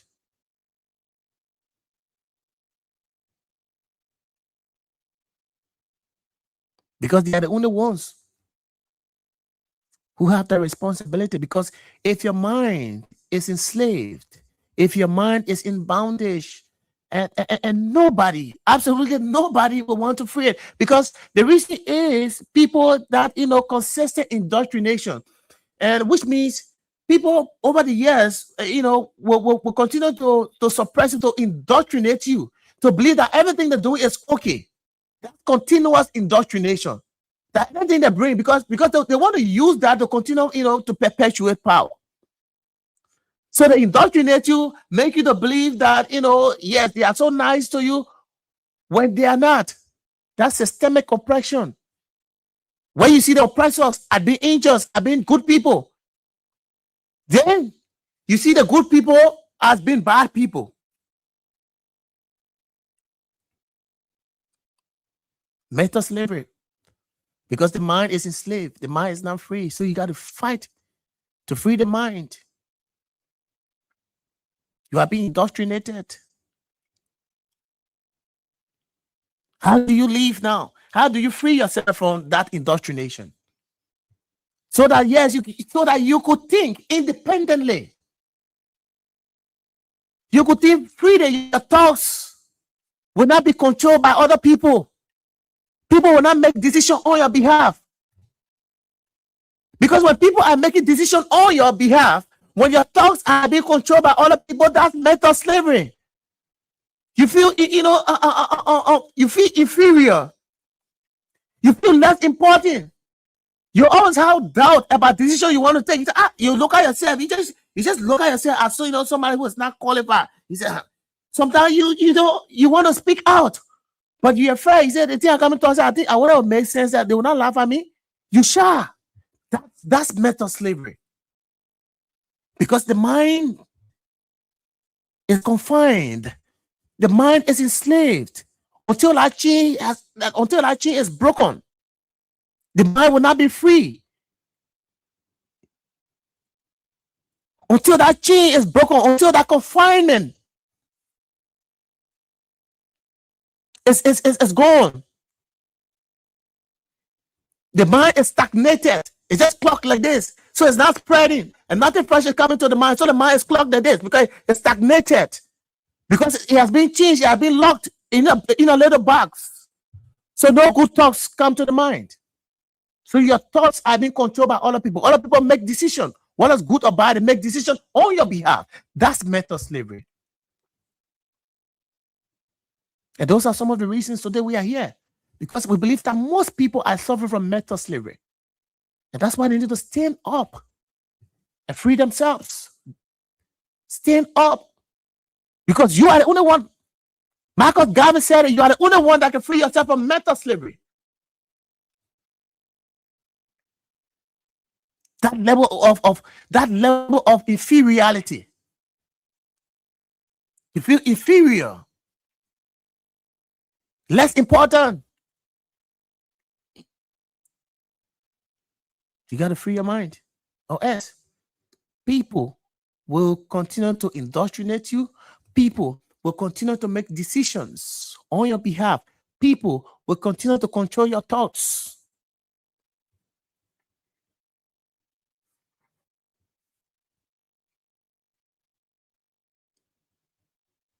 We really got to speak up for our country. Ready. People are not in knowing the truth to satisfy political party. That's why I compare this scenario to the palace. Pontius Pilate scenario. Pontius Pilate scenario, he know the truth to satisfy his position because Pontius Pilate was governor. So he wanted to take side with the majority decision. But they tell you that all decisions taken by majority are right? No. Most of the sound decisions were taken by minority. Not because when plenty group of people follow the horse and they decide on something, that means they get sense. No. So when we go to election, most especially the form of government we practice, democracy, is about the majority. So all the people have voted. Joseph Boakai won the majority, right? Because plenty of people, Joseph Boakai got the higher votes. Well, he won by one person here. Yes, the majority, right? So it is a majority that decided. So you think the majority decided those decisions that they make, you think is right? This is the dividend we're getting today.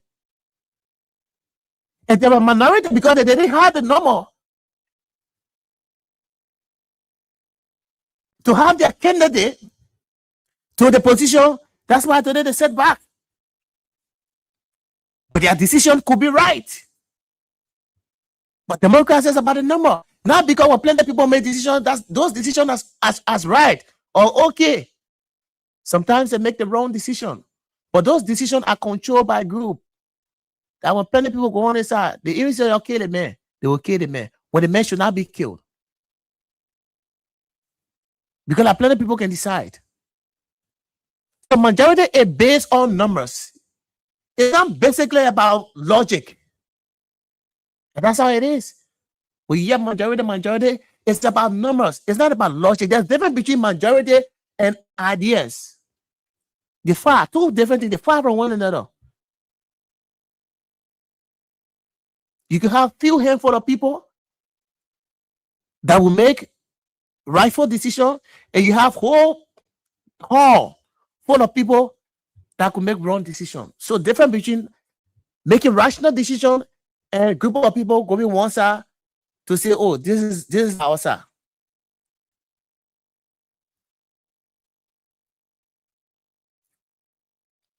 But folks, this is our country, and we got to keep praying for our country.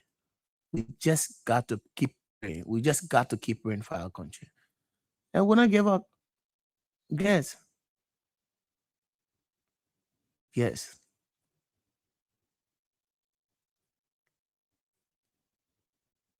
We will not give up. We wouldn't give up. Fear of power, fear of control, fear of this one. So you look at it, you get blind eyes to the truth. Because of fear of power. I will lose my position if I speak out.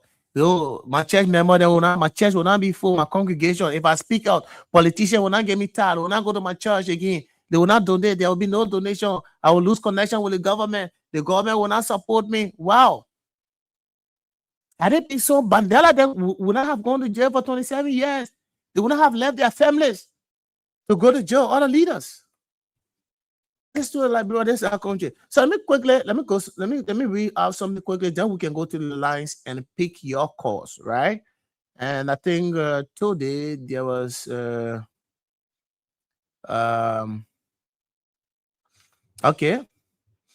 National Steering Committee on the IRS agenda for inclusive development at the Memorials City Hall, and different things were said there. And I just want to highlight something. Mo Ali said, I don't know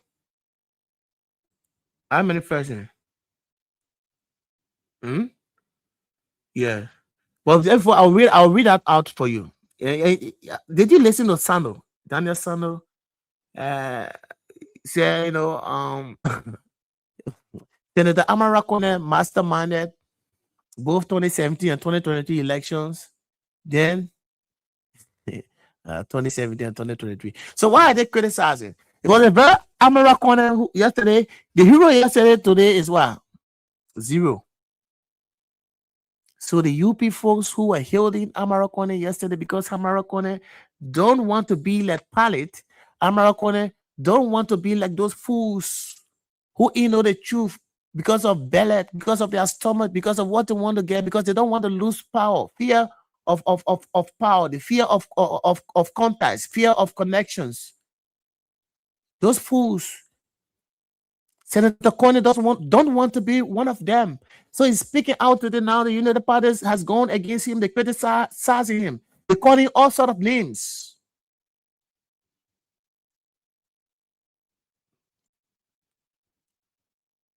How did we arrive? When did they got to realize? So nobody should speak out. Everybody should just be praising the government when the government is not doing things that are worth to be praised. We should be clapping for the government, holding the government when they are not. And listen to Pierre talking about, George spent 18 years and blah, blah, blah. You said about vice president, you don't understand government. So Pierre, listen. Mr. Minister, so what, because you were talking about, and people who have worked in government. You spoke about the former Vice President Joe Howard Taylor.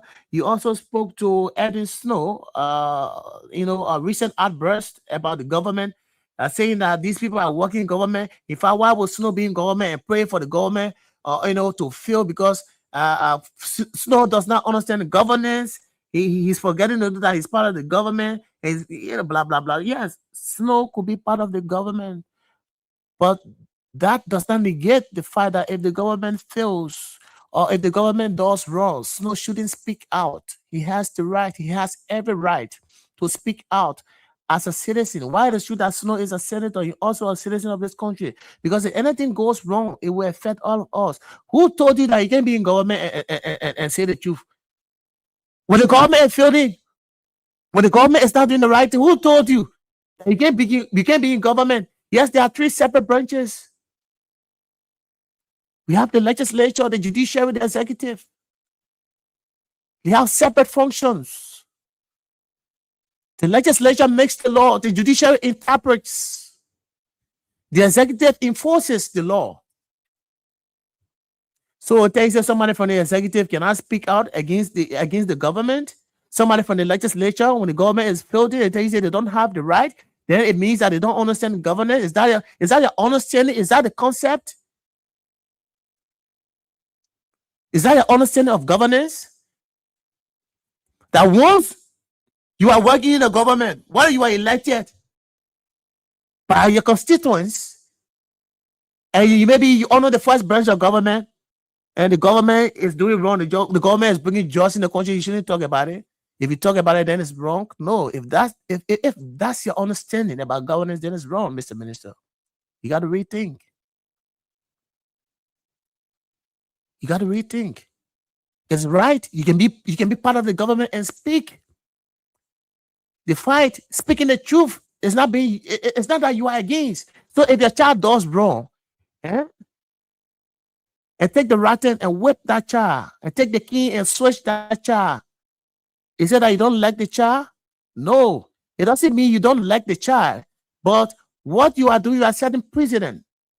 You want to train the child in a way that when he or she grows up, that particular discipline, that particular training will be with them. They will live with it. It doesn't mean that you don't like your child. So why do you discipline your child?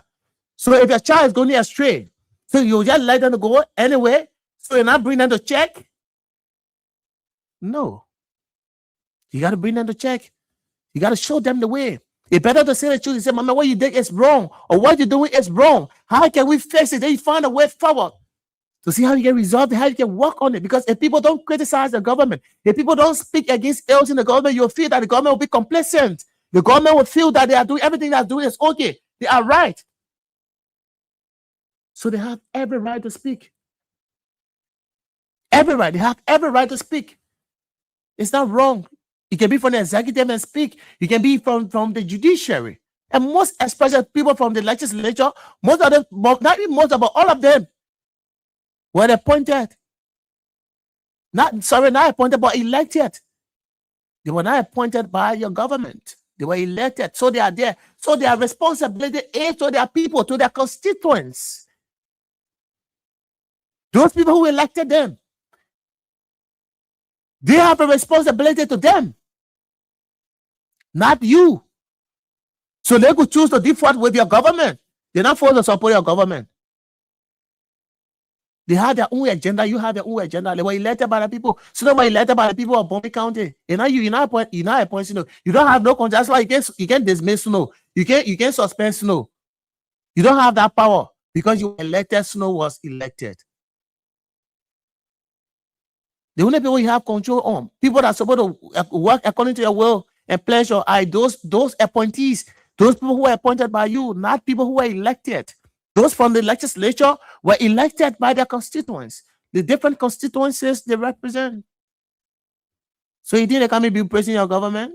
So your government going astray, they shouldn't talk the Messina? You dare to come please your government? That person in Washington, they can't be clapping for you?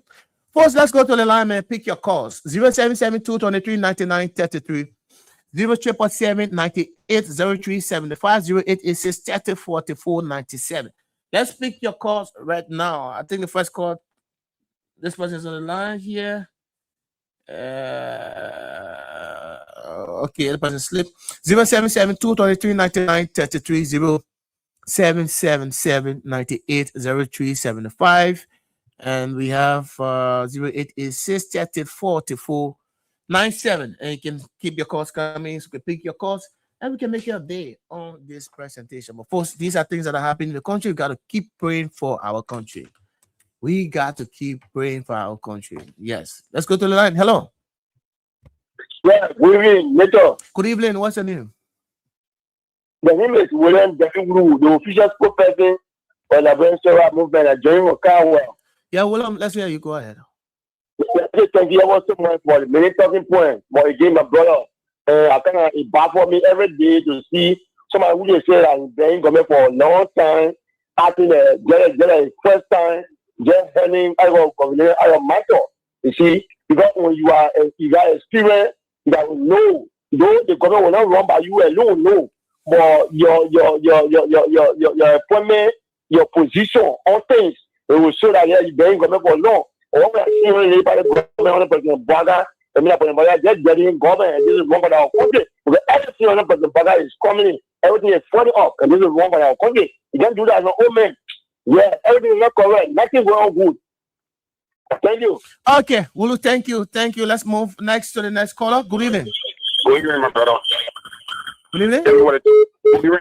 How are you? Yeah, what's your name? We are calling from the President Reha, to be precise. Okay, let's hear you, my brother. Be fast. 1 minute, no time. Yeah, right at the Jamaica intersection, Justin is allowing right at the Jamaica intersection, the former president, resident, and where you have west on the right side when you're coming from seminary. Come on, just post that just with one police vehicle escort with a full escort right there with another car. Okay. You go down there right now, the information will be there. Right there, the CC camera on the different person. Listen, hello, please be calm a little bit. What are you saying? You said Gregory did what?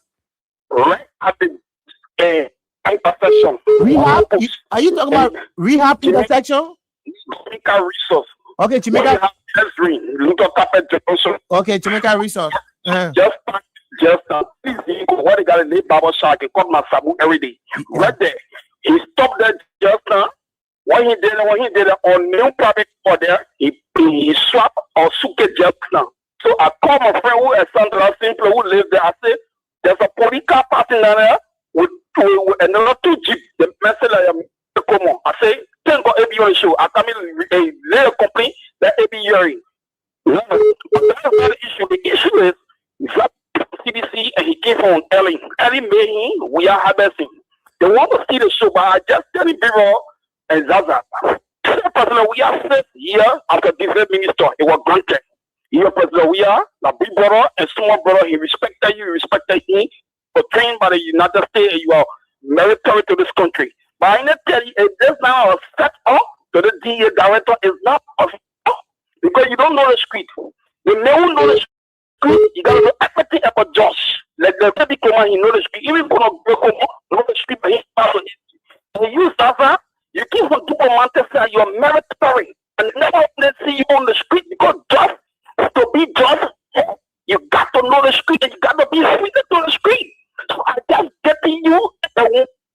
If the son come back on you, if you accept the job under the demotion or the promotion, because you people that we know to do better, it just.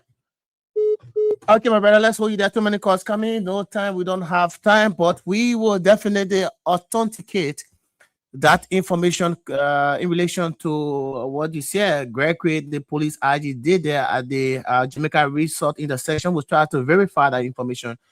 Yes, yes. From now to tomorrow, before we can come on the next segment of this presentation, we'll try to verify that. Good evening. Good evening. Good evening. Yeah, this is Moka and Remy, the student that they're pushing for the return of President. We are the problem of like Brother Johnson. You know, these days now, sometimes we can even forget to eat our dry rice because we're happy. That is how God can deal with people. And I see them fighting there is no way that you can fight this thing. It is clear. And if I was Zienga, I would have reject that job because it is intended to mortgage its integrity if it does not run. Because we are in a crisis. We are in a cocaine crisis. The cocaine crisis is unresolved. Then Baka go and take you and place you over DA as DA boss. What is he going to do? He's not going to solve any problem. So it is intended to damage his character because when you got good character and you accept job from Joseph Baka, meaning your character is about to go away. That is clear. Because let's look at the issue. Look, Biako, the only ethical issue that we have, what we heard about Biako, it was about him receiving payoffs from cartel. And the man say, okay, let me excuse myself and then suggest myself to investigation. What I said, no, I was saying to the justice minister that you're calling for everything for me to investigate you. Investigation is done. Justice minister made recommendation that Biako is not linked to anything called illicit drug in the country.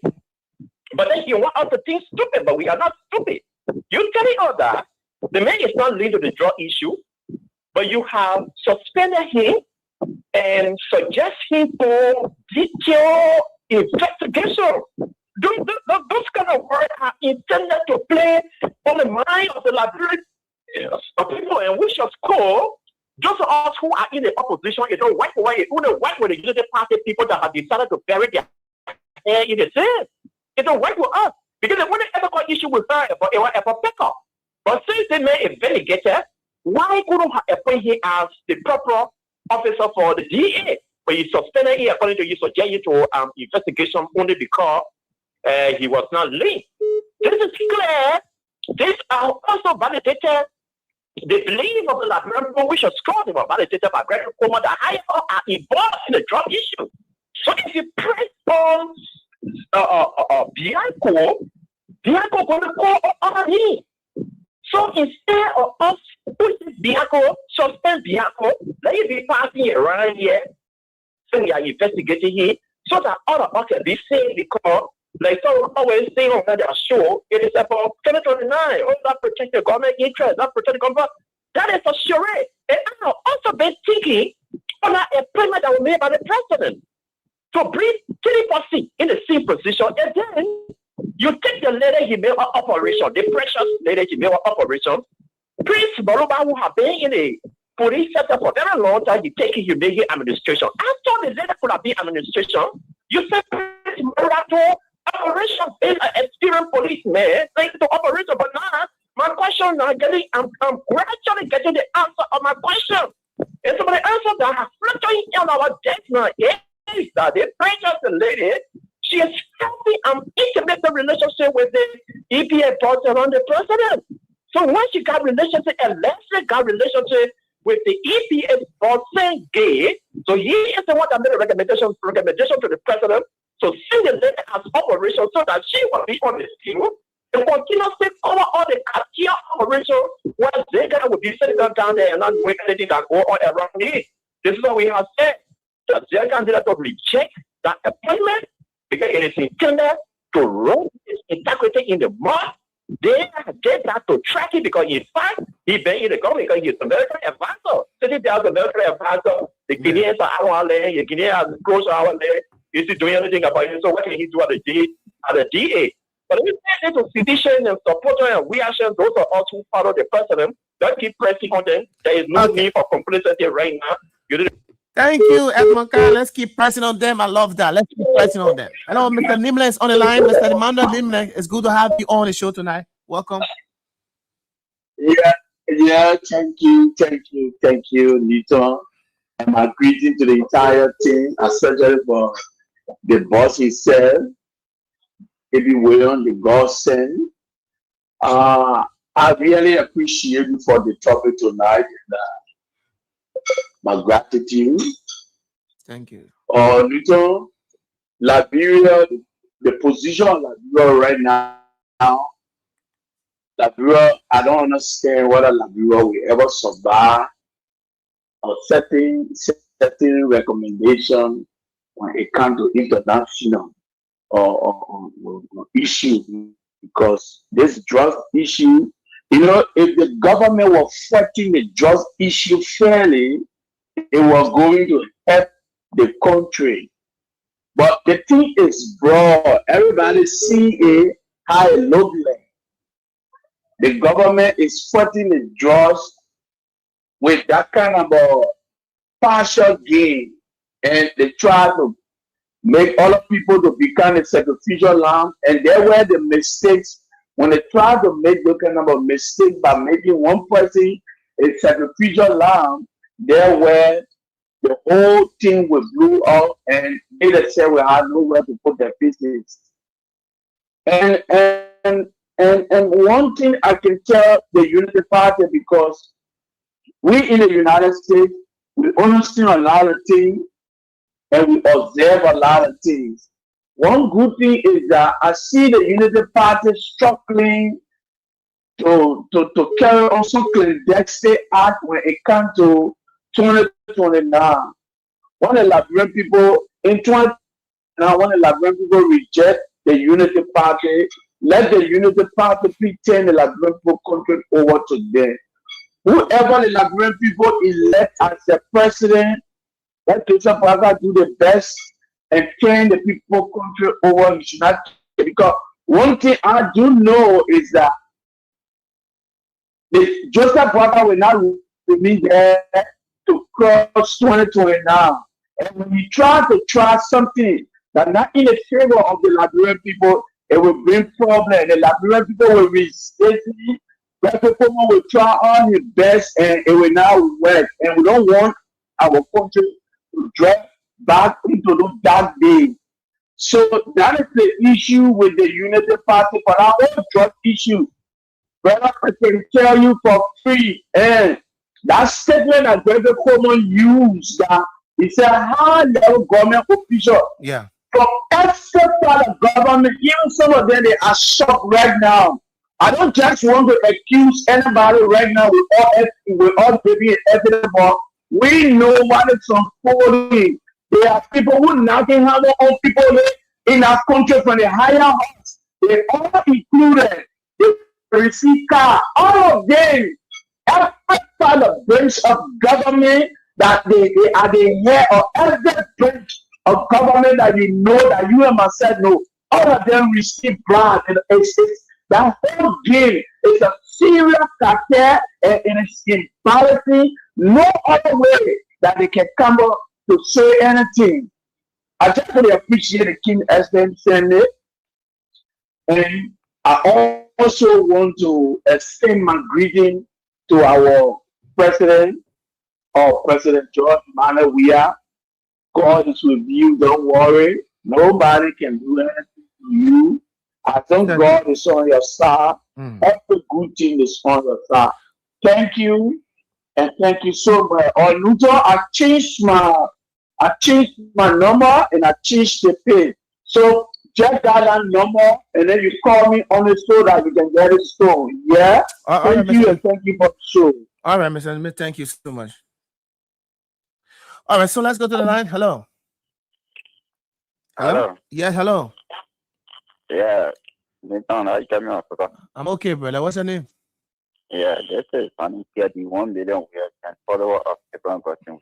All right, Fanny, let's hear you quickly, my brother. Yeah.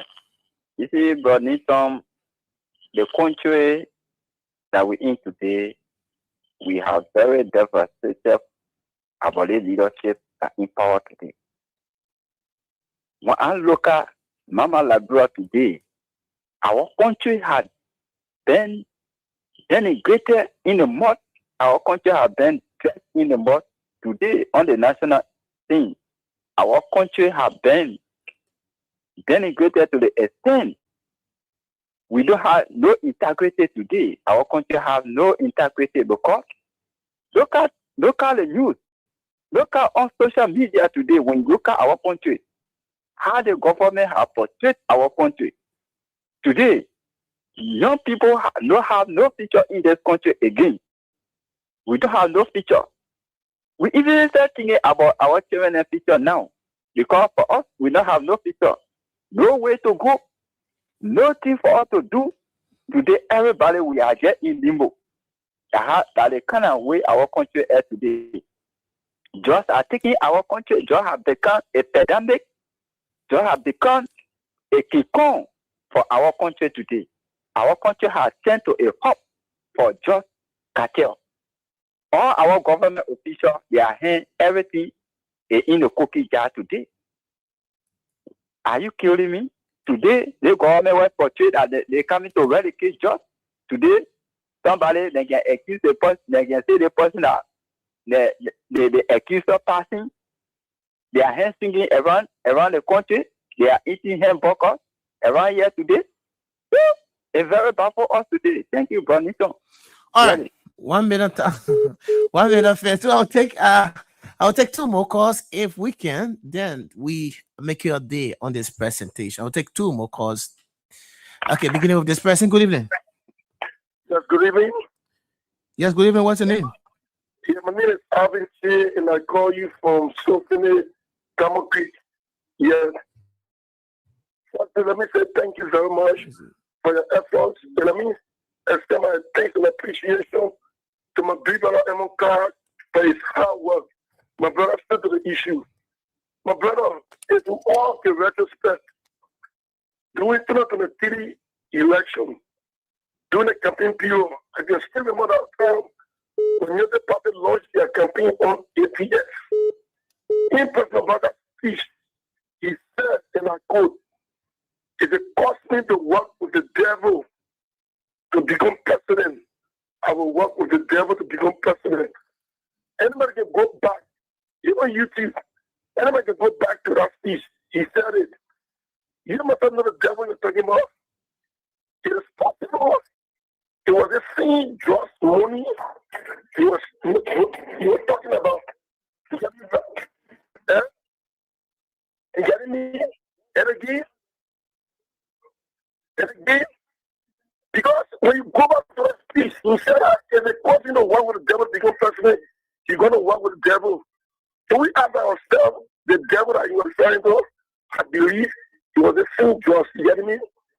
And again, after you won the election, at that time, President Weah was still the president. You know our inauguration. No one know about that money for inside the nation all over. Even the incident that happened in both countries. That's how incident. He wanted to start donating money. The only person that money that came out to raise that issue was Yeke Koluba. Who knows where the person was taking that amount of money from to give it? You have said you're living on loan. You have said you're living on loan. You score opportunities. When you're taking all these monies, it was this thing. It is possible. It was this thing, just money. This person is know everything about this just business that is happening in our country. But we can't wait. Come to the north. So we're going to come back to unseat the disaster government, the demanded government. Hello? Hello? Hello, I'm getting you. Yeah, it's confirmed. The guy is confirmed. What information the first guy gave you? Come on, Ben here. He been here. That you. He been here. He said where? So where exactly was he? Okay. So yeah. Anyway, we'll follow that up because I don't want to know because I think the first caller said somewhere around the Jamaica Resort Junction. Yes, but I didn't really get the detail of what he was saying. But however, we will try to authenticate that information, yes, as soon as possible. So we'll take the final caller. I'll take the final caller. Then we can make you a day on this presentation. We'll take the final caller. But just before we take the final call, let me read out this. I think this is Senator Conner's response to Daniel Sando, where he says Senator Conner should go back to the mosque. That was, in fact, that was so, I don't know. Yeah. Should go back to the mosques. If I is a Mandingo man, how can you be like that? Religious intolerance. Yes. Should go back to the mosque. So what are you saying? So this is what Senator Conner's this is Senator Amara Cornyn's response, right? He says, the lazy man blames the son for the unfinished work. I'm a proud Liberian Muslim who prays 5 times a day, fasts, and donates charity to the poor. I'm not a perfect man, but I try. I respect my Christian faith and silently sit through our daily Christian devotions at the Senate, listening to powerful messages from our Senate prelates. I don't need an unskilled sycophant riding on the back of an aging president to tell me to go to the mosque and pray. I speak out against this cocaine scheme because I love my country and worked hard to bring in this United Party government with the promise to rid our nation of drugs. So far, we are struggling to fulfill that promise. See, the man said we suffer. He said he fought to bring this very United Party government to rid our nation of drugs. But today, so the man shouldn't say that. The man said we are struggling. So the issue about drugs is a menace, nightmare. Today, let me read that again. I speak out against this cocaine scheme because I love my country and worked hard to bring in this UP government with the promise to rid our nation of drugs. He fought hard to bring this government to power with the promise, because that was a promise. Yes, to the Liberian people, that when they come to power, they will rid out this country of drugs. No drugs will be here. They will get rid of this country. That's what Senator Cornyn is saying. He didn't stop there. He said, so far, we talk about he did not, exempt himself. He didn't exempt himself. He said we. So they're part of the government. That's why he said we all brought the government. So I'm part of it. We are what? What are they doing? Yeah. He said we are struggling. We are struggling to fulfill that promise. The promise we made to the Liberian people that when we come here, we will not bring no drugs will be in the country. We'll rid out drugs of this country. We are struggling to fulfill that promise. Have earned the right to speak up. Yes, you are an independent person. You are a Liberian. So you have the right. That's why you have earned the right to speak up. That's why it is a right. Freedom of expression is a fundamental. Freedom of expression is a fundamental human right. Fundamental human right. Freedom of expression. So you have the senator has the right to speak out. I have the right to speak up, especially as a national leader and a voice for those affected. Especially, listen to that, especially as a national leader and a voice for those affected by illicit drugs, whose voices may not be heard. Silence will be complicity. I am doing my job. You do your job. 2, so we can make Liberia a drug-free country and a better country than it was 2.5 years ago. So the 2.5 years ago. So Senator Cornyn is saying from now on, do your job. I am doing my job. That's why everybody playing a free role. You got your job to do.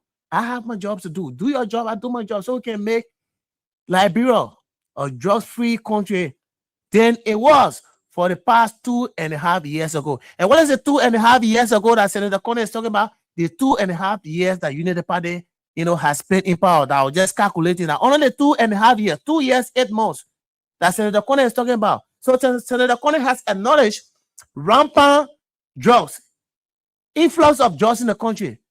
So he said from now on, that's Daniel Sando do his job. He was doing his job so that they can get rid of job.